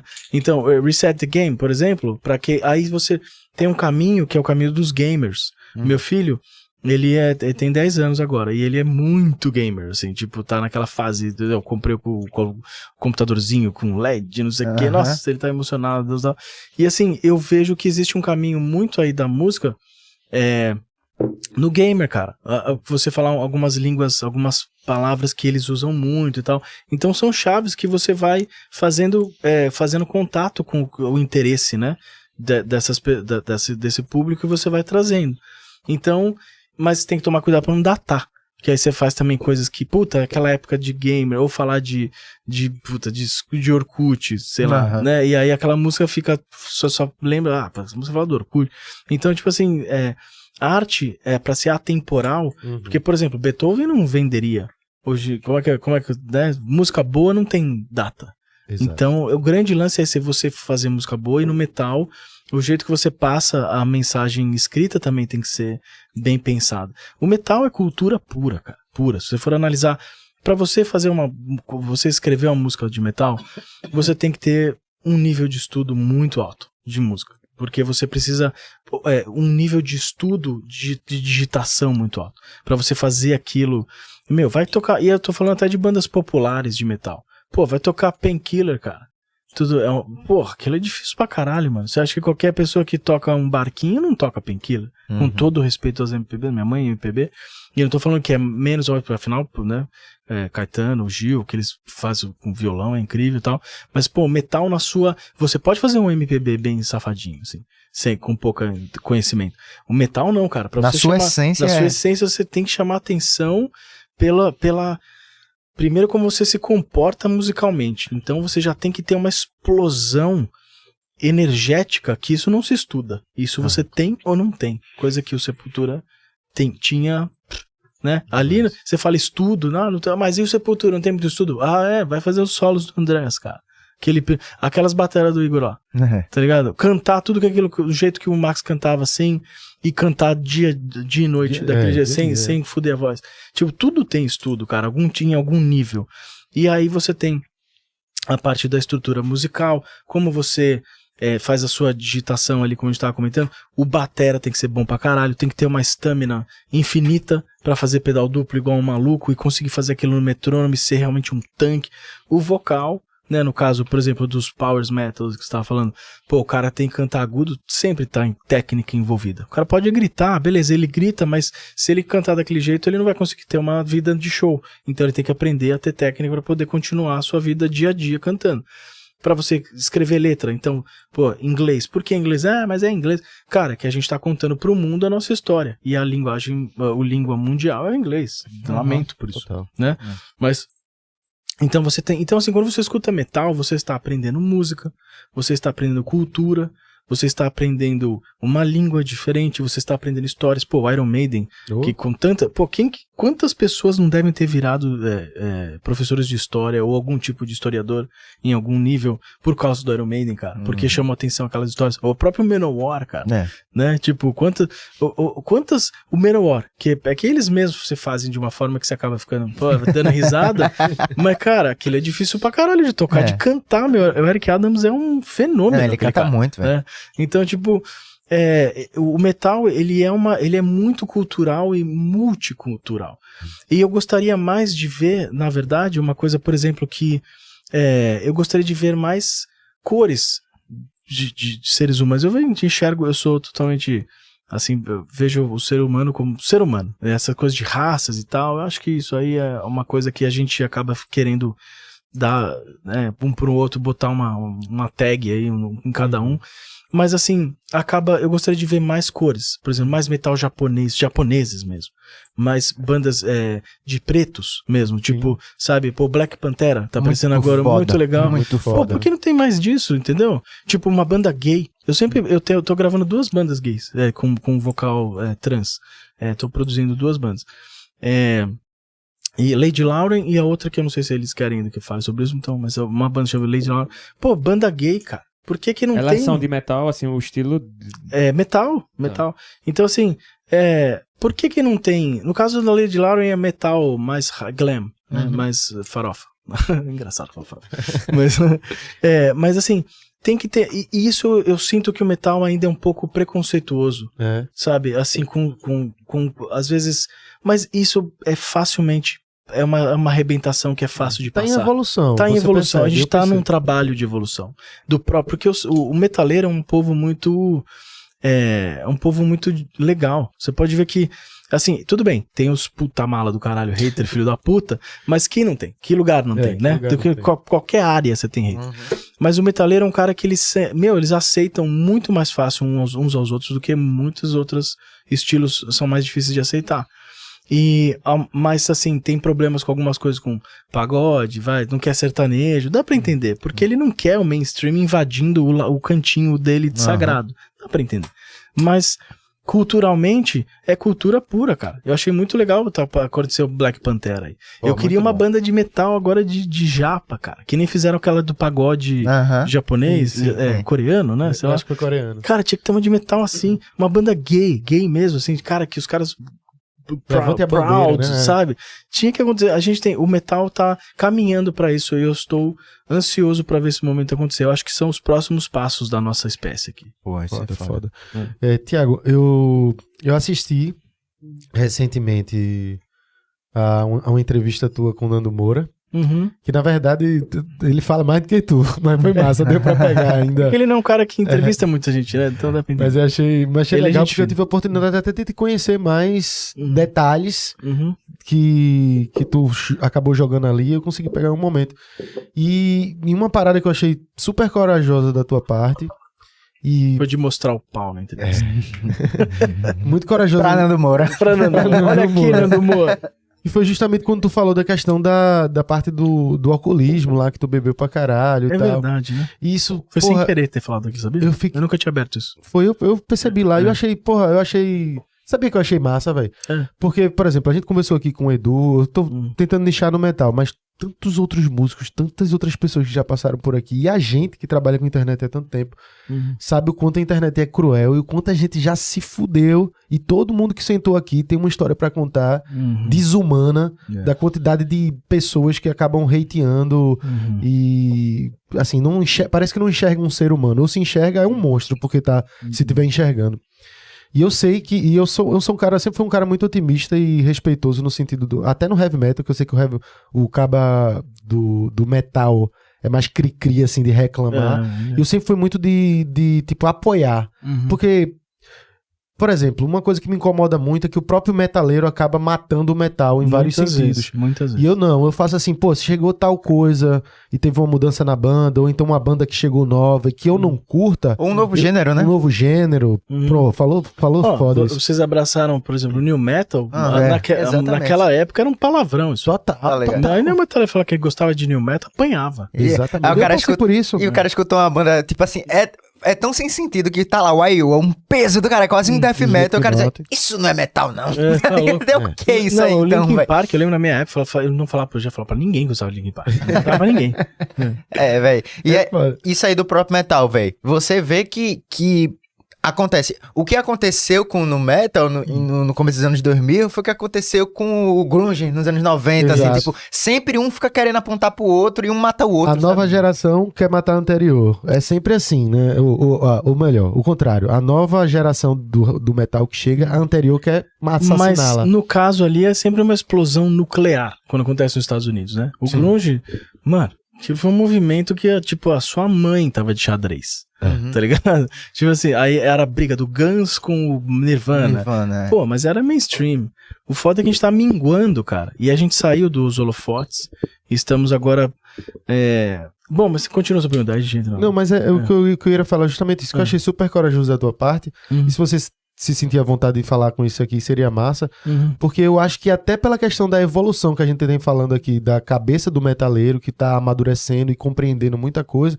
Pô, o Edu falou aqui, contou a história dele, e eu tinha vários amigos que fizeram várias críticas a ele não tinha internet na época, mas da questão da voz dele, e não tinha noção do que o cara tava passando. E eu acho isso tão foda, porque eu sempre comprei os discos, sempre escutei, sempre curti o Xamã em todas as fases, sempre dei maior força, e quando eu vi aquilo ali, aquilo me tocou, de verdade, no meu coração, assim, dizer assim, ó, peraí, velho, mais uma história de um cara que tava lá fazendo seu trabalho, excelente trabalho, que eu admirava, que eu gostava, que eu queria que continuasse dando certo, e o cara tava passando por trás de tudo aquilo ali, uma parada que na cabeça dele tava incomodando para caralho, de uma forma que o cara começou a beber, se atrapalhou na vida nesse sentido por conta de palavras e agressões feitas na internet, né? Porque a internet veio pra fuder ainda mais isso. Parece que virou terra de ninguém, todo mundo fala o que quer. Caraca, olha o que eu acabei de receber aqui, ó, no direct da Recife Ordinário. Olá, quero divulgar um cara que dá uma de homem, mas é um gay safado. Vê. Tá ligado? É isso que a internet é, porra. É bizarro aqui, demais, velho. Cara, Pode dizer que não é mentira minha, tá ligado? A internet, cara. A internet, ela... Eu tenho um... Eu não sei, pode ser polêmico. Tipo um mamilo que eu vou falar agora. Mas, tipo... eu acho que em algum momento isso devia ser discutido. Que a internet devia ser tipo... licença pra dirigir, assim, sabe? Devia ter uma espécie de idade, assim, alguma espécie de habilitação que você deveria ter pra poder, porque você mata, né? Com a internet. Então, tipo, eu fui uma vítima, gente, eu vou me vitimar agora. E assim, eu fui uma vítima da internet, cara. Eu vou te falar uma coisa. Aquela época do Xamã, eu não conseguia entender o que estava acontecendo com a gente, cara. Era muito louco. A gente tocava em lugares cheios, com uma galera emocionada, que estava feliz com o trabalho. Eu me sentia muito confortável naquela pele. Cantava as músicas do André Matos, respeitando as linhas, Sim. botando a minha identidade. Tomava um cuidado desgraçado, imenso, para que toda a essência estivesse ali. Fui atrás de contar a história do Xamã, para continuar o que eles estavam fazendo. Só que a briga pessoal dos caras influenciou uma galera e fez acontecer que na internet uma onda de hate que extrapolava o eu não gostei do som. E começou a entrar na minha vida pessoal e, cara, eu não conseguia mais fazer nada sem beber, mano. Não conseguia mais, eu não conseguia olhar meu celular sem tomar uma caneca de Jack Daniels, cara. Não que fosse tão ruim assim, mas virou uma coisa ruim, assim, eu não conseguia mais. E aí isso virou esse lubrificante social, né, que eu comentei lá com o Nando, e começou a virar uma constante pra mim. E eu quase morri, literalmente, né? Eu bebi literalmente até morrer, até o meu pâncreas explodir. E, cara, engordei pra caralho. Lembra? Eu era uma bola. Teve uma época, Rock in Rio, eu parecia Júpiter, Deus. Tava tipo... eu passava, as pessoas começavam a voar em volta de mim, assim, eu tinha gravidade, cara. Tá ligado? Então, e isso assim eu não conseguia parar, porque... Mas assim, por que eu falei que eu escapou aquele dia no Nando? Porque isso é muito fácil, né? Você entrar e falar, não, é o culpado. Tá, a vida é difícil, cara. Vida é dor, né? Vida é dor. A gente vê, isso é uma coisa pra gente uma hora falar sobre isso também, não uma próxima vez. Pra não extrapolar aqui. Mas o que a gente veio fazer nessa porra aqui, né? Todo mundo pensa sobre isso em algum momento, né? Que caralho que a gente tá fazendo aqui, cara? É muito louco. Nossa vida, eu gosto de acreditar que nós somos o cosmos, uma criação do cosmos para admirar e entender a si mesmo. Total. Eu achei isso uma boa saída, assim. Mas, mas você entra cigarro, vícios, drogas, qualquer coisa que ative ali a área do cérebro, que todas as recompensas no cérebro, todos os prazeres no mesmo lugar. Então você tem sexo, você tem tudo que termina, cocaína, dopamina, né? Tudo vai para o mesmo lugar do cérebro que é do prazer. Então é claro que é muito fácil você se envolver numa coisa que dá prazer e viciar. Até você tem vício de tudo, de sexo, né? Qualquer coisa que te libere essa dopamina pode te trazer o vício. Claro que eu acabei caindo na graça do vício, né? Foi bem simples. Mas assim...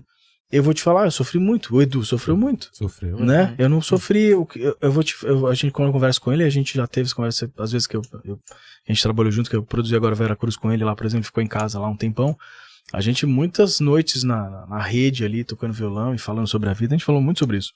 Pensando em suicídio. Caralho. Sabe? Tipo, quão difícil, cara, o que você não tem mais o que você veio pra terra pra cantar, pra exercer sua arte. De repente aquilo é extirpado de você. E aí você tá tentando sobreviver e as mesmas pessoas que te deram a mão pra subir estão começando a matar, a bater na sua cabeça pra você voltar pelo simples fato de que você não faz mais o que elas gostavam que você fazia antigamente, do jeito que você fazia. Pô, vai tomar no cu. Isso mostra a nossa própria essência, a porra da pandemia. Morreram não sei quantas pessoas, cara, teve uma época lá que tava morrendo não sei quantas mil por dia, é um número, mano. Foda-se. Número de Instagram, tipo, o cara tem vários, não sei quantos mil seguidores, pô, mas quando tem 2, 3, o cara acha que não tem ninguém. Cara, são 2 vidas. Exato. Vidas. São 2 pessoas. Entende? Então aqui tem sonhos, anseios, frustrações. E é aquela coisa da sociedade, você tem que aprender a lidar com isso e trafegar. A vida é um grande tráfego, muito semelhante aos dos carros, porque você já reparou que nós dirigimos coisas gigantescas que podem matar e você não pode nem encostar em uma em outra? Já olhou como o trânsito é interessante? É aquele monte de carro, tudo pertinho. Mas não pode encostar. Senão você fode a sua conta bancária, pode matar alguém. A vida é muito semelhante, as pessoas às vezes não fazem esse paralelo de que deve existir um equilíbrio nessa delicadeza de como você encosta em outro ser humano, igual aquele. Por que você não tem a mesma delicadeza para tratar um outro ser humano que você tem para tratar o carro do outro ser humano? Se você lá, bate, quem que faz isso? Eu vou tirar meu carro aqui, foda-se esse cara aqui, e sai andando, tipo, tudo bem, você faz isso quando você tá o quê? Bêbado, por exemplo, mas isso já é outro papo. Mas tipo, as pessoas, elas não conseguem, a empatia não conseguem enxergar que aquilo ali é um ser humano e se colocar no lugar do ser humano. E aí entra aquela coisa que Deus aqui vai concordar com a gente que ele, né, que inventou isso, tipo, que existe em todas as religiões, você tem algum tipo de mandamento falando sobre empatia. Não faça os outros que fizesse mesmo, conhece a ti mesmo, né, do budismo. Tem várias coisas que você precisa existir, precisa alcançar um entendimento sobre si mesmo para tratar o próximo. Então, essa é a grande busca aqui, que tem a ver com a gente voltando do macro, falando do geral, mas ao micro aqui no caso do metal, que eu me sinto, sim, vítima dos haters, cara. E vou te falar, pensei muito em suicídio, sim, cara. Porra, cara, eu tava fazendo melhores coisas da minha vida, melhores momentos, cara, uns discos, cara, que a gente botava uns discos na praça, assim, que eu falava, mano, cara, posso morrer hoje. Aí eu li uns negócios que eu falei assim, mano, quer saber? Eu tenho mais é que morrer mesmo. Porque, tipo, o que eu tô fazendo aqui, cara? Pra quem que eu tô fazendo isso? Tudo isso foi pra quem? Pra mim. Pois é. E pra vários comunidades que amavam, velho. Por isso que eu nunca desisti. E eu nunca vou desistir. Porque aquilo me fez crescer. Eu cresci em cima daquele lance de tudo que eu tava passando. Eu aprendi que você tem que, da forma pior, eu acho, que você tem que deixar esse lugar melhor que você encontrou pela sua espécie. Não por fulano, beltrano, ciclano e nem por si mesmo, mas sim pela espécie. Nós temos que ser melhores enquanto pessoas porque está no nosso DNA ser melhor, nós temos que evoluir. Essa é a nossa vida aqui. E dói, cara.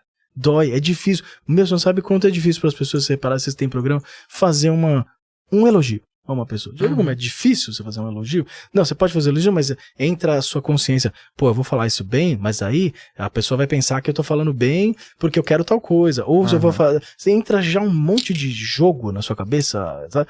E, cara, o que aconteceu? Você é um dos tipos metaleiro bonzinho que a gente chama, um metaleiro bonzinho.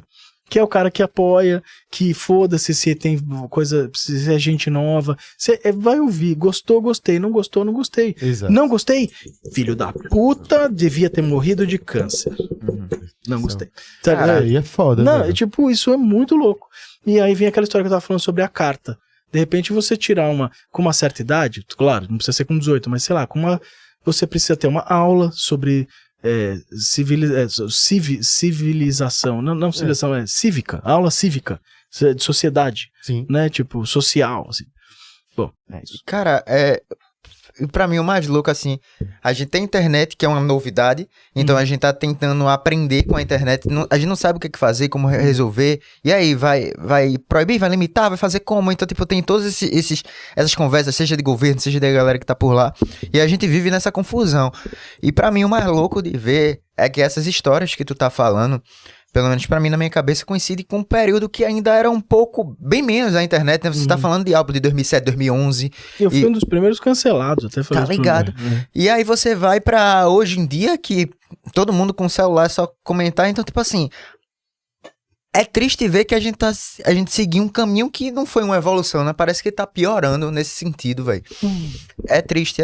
Eu não sei exatamente, é uma análise que demoraria bastante pra gente fazer com clareza aqui, mas eu acho que existe uma evolução, sim. Do mesmo jeito que cresceu o pessoal, cresceram a civilização, quando chegamos aí a 8 bilhões de pessoas, né, no planeta, do mesmo jeito que cresceram os outros, mas cresceram também as pessoas que nem vocês, que têm amor. E acho que cada vez mais a gente entende que o grande significado da vida, a grande chave da vida é o amor, cara. Amor, não obsessão, né, que muita gente confunde amor com obsessão. Não possessividade, ciúmes, né, e posse. Amor é aquele nobre sentimento da mãe. A mãe, se você quiser pensar em amor, pensa na mãe. A mãe quer você seja feliz. Ah, mas eu dou o cu. Ah, mas eu chupo. Ah, mas eu gosto de mulher. Ah, mas a mãe, pra ela, foda-se sempre. A não ser que ela também tenha a cabeça lavada por algum tipo de religião, algum tipo de política. Infelizmente, agora isso até, né? Surreal, né? Isso andou pra trás mesmo. Então, mas assim, você tem que pensar, acho que tem que pensar menos e amar mais. Amor, cara, amor de mãe. É amar o mundo como ele é, cara, e entender que sempre dá a chance da situação. Por exemplo, a história do Poe.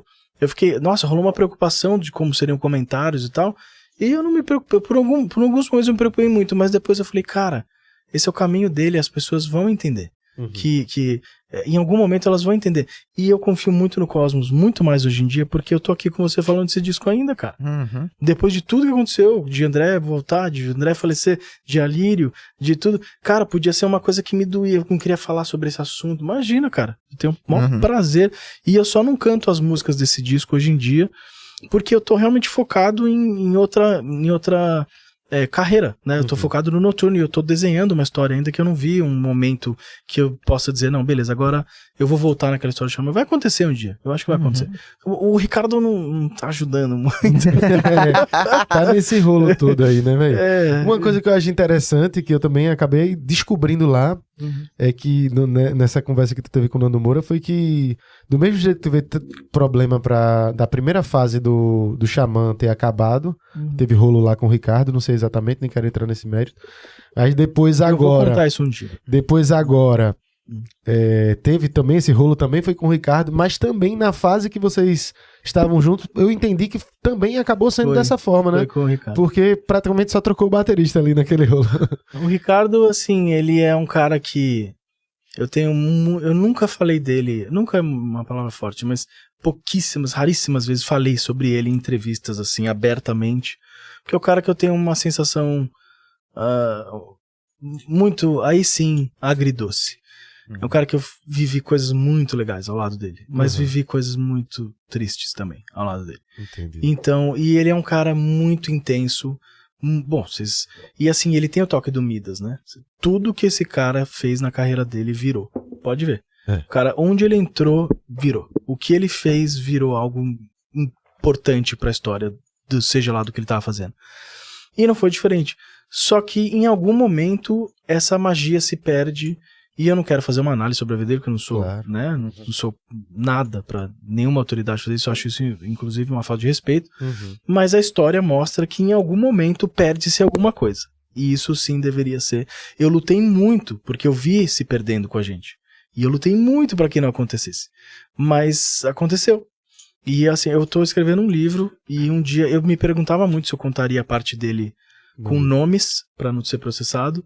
Mas hoje em dia, quanto mais o tempo passa, eu penso que sim, eu quero contar com nomes. Porque não vai ser ruim pra ele, nem pra ninguém. Foi só uma história do que aconteceu. É interessante de ler. Ele não foi vilão, nem nada. Foi só força de acontecimentos. Ou eu, né, mesmo. Ser vilão e tal. Eu acho que todo mundo, como diria Hollywood, né, o Nolan e o Harvey Dent, duas caras, ou você morre herói ou vive o suficiente pra se transformar num vilão. Né? Então, às vezes, tem muito disso. Você acaba ficando muito num lugar que você passou da sua área de ser o bonzinho e você acaba virando mesmo um vilão, né? Tipo, por algumas escolhas que você faz. Então, eu tô tendo bastante cuidado pra falar aqui do Ricardo, que é um cara que eu admiro muito. Eu acho que ele tem uma um lugar especial na história da música brasileira, do metal brasileiro, vitoriosíssimo.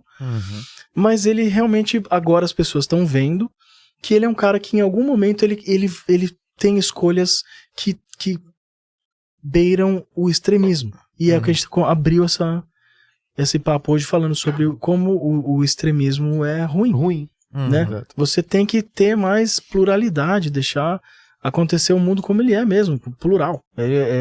Tem de tudo, e aí você escolher um lado e só aquilo, e o resto é bosta, quer que todo mundo morra, que não concorde com você, é uma coisa que é ruim.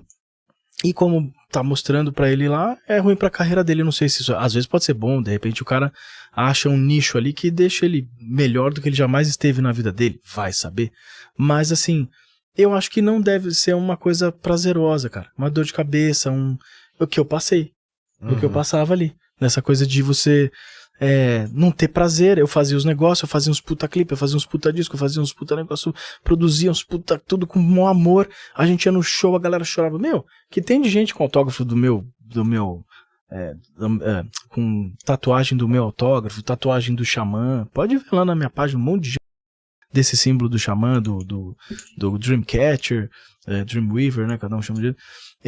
aquela fase teve uma emoção, o Xamã, nossa, quantas coisas, fui no Fantástico, fui na Fátima Bernardes, fui, sei, pra puta que pariu, cara, e na internet eu era Satanás, tipo, não fazia sentido, e era louco, porque as pessoas que gostavam de mim não me defendiam. Isso também era um perfil a ser traçado sobre o ser humano, assim, sabe? Tipo, quando caía de pau em mim, era uma galera que quem gostava não queria nem... Porque ficava com medo de ir lá e falar e virar carne na boca de lobo, sabe? Então eu ficava indefeso. E aí eu não conseguia ver a internet. Então você imagina hoje em dia, qual que é... Aqui, ó. Olha pra gente aqui. Todo mundo com o celular enfiado quase que no cu aqui, né? Então, tipo, mano... Imagina você não consegue ver suas redes sociais, não consegue ver nada, porque você tá sempre sendo, chicoteado em praça pública. Eu falei, vai tomar no cu, eu quero que você fosse essa porra. Mas eu acordava no dia seguinte e fazia tudo de novo. Entendeu? Por quê? Amor, propósito, sei lá. Hoje em dia, olha aí, tá sendo celebrado. Quem tardiamente, o que eu recebo diariamente de mensagem, falando, cara, descobri o Immortal, descobri o Origins, cara, vi seu vídeo lá com orquestra, cara, vi seu vídeo lá no Anime Live cantando, não sabia que você conseguia cantar Carry On daquele jeito, eu dava uns agudos mais altos que o do André, só pra pontuar, sabe, tipo assim, ó, eu tô aqui. Também fazia isso aqui, sabe? Tipo, então assim, fazer algumas coisas, eu acho que isso é divertido. O André, ele era um cara difícil, todo mundo sabe, né? Com certeza. Ele é um gênio, e igual a todos os gênios, ele era um cara difícil. E tem uma história boa com ele, né? Mais longa, mas uma história... Assim, eu tinha... No meu coração tava bem, que eu continuei o legado dele bem. Mas essas afinetadinhas, eu não fazia aqui. Quer dizer, eu fazia aqui, mas no palco. Entendeu? Esse era o jogo gostoso. Que nem futebol. O cara que... o cara te levantou ali na frente, você vai dar uma caneta. Entendeu? Então, assim... E assim era... E isso eu gostava dessa parte do jogo. Mas, e no fim, como dizem os gringos, paid off, sabe? Tipo, acabou valendo a pena. Tipo, eu acho que hoje em dia construí uma carreira que eu me orgulho muito. A minha fase com o Xamã me orgulho muito. E muitas pessoas estão descobrindo tardiamente que foi um negócio muito legal e que até um dia poderia até voltar, porque foi muito legal, a gente tinha muita lenha pra queimar ainda. Tá tocando com o Léo de novo, cara, a gente fala disso direto. Todos os dias a gente senta, cara, lembra o Xamã quando a gente passou por isso, não sei onde e tal? Tipo, uma história muito... Cara, a gente fez coisas que não foram feitas até hoje. Eu estourei a taça lá, que não foi feita até hoje novamente, na época do Xamã. A gente foi pra... Pra quem não sabe, só pro pessoal que não sabe aqui, que a gente também tem um público geral aqui de Recife, Thiago, ele conseguiu, não sei se consegue ainda hoje, estourar uma taça não com a voz, velho. Caralho, isso é surreal demais, pô. Olha só, se liga. A caneca é foda. Caralho, a caneca. Aí é foda. Estourar com o cu, né? Popuarismo. Bom, mas assim, várias coisas legais, né? Que, tipo, fiz nessa época do Xamã. O lance com a orquestra, que até hoje nenhuma banda brasileira fez um DVD com orquestra, né? Tipo, nossa, tantas coisas. Então, assim, é um assunto que qual é o resumo dessa ópera toda aqui? Amor, cara. Você que está em casa, toda vez, quando você não concordar com alguma coisa, sempre pense antes de... Será que eu vou realmente fazer um bem pro mundo, deixando o meu ódio cravado nessa pedra aqui, sabe? E eu acho que o mundo tá precisando de amor, cara.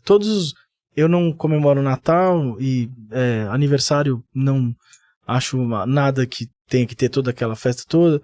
O Réveillon, eu sou um cara meio, sim, cético nessa questão de comemorações, eu não foda-se muito, assim, sabe? Então, assim, mas eu fico me sentindo, quando é Natal, eu recebo aquele monte de... Eu tenho uma pegada assim também de... eu fico meio, puta, feliz festa pagã pra você também. Né? Feliz releitura de festas pagãs. Então, tipo, mas assim, entendo e respeito, mas tudo isso pra dizer que quando tem essas situações, pra não ficar sem desejar nada pro próximo, eu desejo sempre isso. Luz pra te guiar, que é o que a gente precisa de luz, afinal, né? Só vivemos porque estamos orbitando um astro rei de luz, né? Na verdade, não é... De plasma. De plasma, né? Obrigado, Deus. Foi intuição. Foi da intuição. E luz para iluminar, saúde, né? Que aconteceu na minha vida ali, mostra bem que sem saúde, você tem que se levantar da cama pra seguir a sua vida. Sem saúde você não faz porra nenhuma. Propósito, que você tem que ter um propósito, cara. Você não sai, por exemplo, a história do câncer lá que eu tenho no Nando, eu só sobrevivi à pancreatite, ao câncer, porque eu sentia que eu precisava deixar algo sólido aqui para as pessoas celebrarem, para ensinar algo para nossa espécie. Então, propósito e, cara, e o que falta no mundo? Amor. Pois é. Amor. A gente tá muito cinza. Olha os carros. Você vê a nossa vida. Todo mundo é cinza. Tudo bem, é preto, né? Tipo, preto é ausência de cor. Mas, tipo, a cor, o mundo tá ficando cinza. E eu prefiro preto a cinza, porque cinza é horrível. Preto é charmoso. Agora cinza, cara, os carros são cinzas, ou são brancos sujos. Cadê aquele carro rosa, verde limão? Eu fico falando isso também. Eu acho horroroso, velho. Cara, muito monocromático, né? Você quer um vermelho Ferrari, um amarelo mostarda, você não vê muito um rosa. Exato, meio verde, rosa. azul. E outra, essa história do rosa, né? Que, rosa de menina, nada a ver com a história lá do Damares, mas rosa de menina, azul de menina. Cara, que besteira, minha cor favorita é rosa. Eu acho rosa lindo, cara, lindo. Tipo, tem uma das coisas mais saborosas que você tem aquela coisa que você vê cor como é que chama isso? Que você vê cor... Daltônico? Não. Que você... Sinestesia. Deus. Obrigado, Deus. Enciclopédia do caralho. Glória a Deus. Vai sair daqui ainda mais religioso. A sinestesia que dá quando você olha aquele skate do McFly, do hoverboard, rosinha. Dá vontade de lamber aquele tipo um pirulito. Sabe? Tipo, então, eu acho que o mundo precisa de amor, cara. E isso é uma coisa que tem que ter em aula, né? Escola tem que mudar o jeito que a gente aprende, as coisas que a gente aprende. A gente tem que aprender mais sobre o amor, sobre as diversas culturas do mundo, aprender sobre... Então, assim, eu inclusive preciso ir, passagem de som, show daqui a pouco. Eu tô 400 bilhões de mensagens do tipo, onde você tá, seu merda? Mas, então, encerrar assim com essa mensagem que e o amor tá muito relacionado à empatia e a conhece a ti mesmo, a frase budista tão clássica do que tá no filme, né? Puta, cara, Hollywood às vezes é muito bom. Pô, Matrix, que é um documentário, né, cara? Aquilo não é uma história, aquilo é um documentário. Então, tipo, conhece a ti mesmo, cara. Você entenda a empatia, o que é... Você gostaria mesmo que fizessem aquilo pra você, né? Aí vem a frase bíblica, né, do mandamento. Então, amor. Amor, a gente precisa de amor, cara. Quando você ouvir esse disco aí, você pode não gostar, mas você vai ser impactado, porque o amor faz isso. Ele impacta. Total. Seja lá se aqui foi negativo ou positivo, mas você vai ser impactado e vai se sentir parte de algo e vai entender que aquilo é feito com amor, mesmo que você não goste. Tiago, Puta que pariu. Que podcast foda. Caralho. Muito obrigado, de verdade, velho. Tu é um cara foda. Porra. Como eu te disse no carro lá, que a gente já veio do podcast no carro, muitas pessoas já tinham falado de tu e que sempre só fez concretizar isso aqui ainda mais. Pô, Que tu é um valeu. cara muito foda mesmo, um cara que transcende esse sentimento positivo que vem de dentro de tu. Você Eu fico percebe, muito feliz, é bom demais. Porra, obrigado, mano. Ó, uma receita aí, pessoal, já que estamos aqui, com esse alcance todo, obrigado, papo maravilhoso. Meditação é algo muito legal. Comecei a fazer na pandemia e, ó, minha Muito cabeça, bom. Osho, né? Meditação, galera. Isso é uma coisa que muitas coisas da minha vida eu tenho certeza que eu adquiri, ou as portas vieram até mim, essas aberturas por causa de meditação. Então, pô, muito obrigado aí por deixar, ter um espaço para poder falar com o ser ordinário, né? Vocês explicam para as pessoas. Muita gente entende pejorativamente, imagina, né? É ordinário, não é o Chan, mas não é não. Ordinária. Aí tu explica. Então, assim, é muito legal o trabalho que vocês fazem. Eu tô muito feliz de ter podido estar aqui hoje e falar livremente sobre tantos assuntos num lugar que eu, me sinto seguro para falar. Que porque massa, velho. muitos lugares que às vezes eu acabo não fazendo coisas porque eu tenho certeza que é por... querem ver, né? Por coisas mundanas. Assim. E aqui, por intuição, senti que seria um lugar seguro para poder falar sobre tudo. E foi muito legal. E eu queria agradecer a Deus por ter falado aqui comigo todo esse tempo. ter me ajudado a lembrar das coisas. Mesmo ele estando pelado ali. Que é Tamo estranho, junto. né? Mas não tão. Pelado não.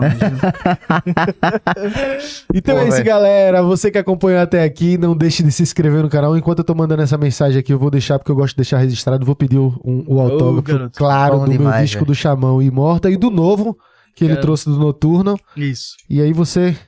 Já eu Sim. quero deixar esse registro aqui, que é a coisa mais linda Muito do mundo. massa, muito Caralho. massa, velho. Muito obrigado você que acompanhou até aqui. Não deixe de se inscrever no canal, deixar seu like, deixar seu comentário positivo pra gente ainda engrandecer mais tanto o nosso podcast quanto o trabalho do Thiago Bianchi e o Heavy Metal brasileiro. É isso aí. Muito obrigado pelo apoio, pela audiência. Tamo junto. E você quiser acompanhar nas outras plataformas, né, Rafa? Tá nas plataformas de áudio aí, eu sei que é correria às vezes assistir o vídeo, então bota no fonezinho, faz aí o que tu estiver fazendo, escuta tanto no Spotify, no Deezer, no Google Podcast, na Amazon. Olha, acertei tudinho.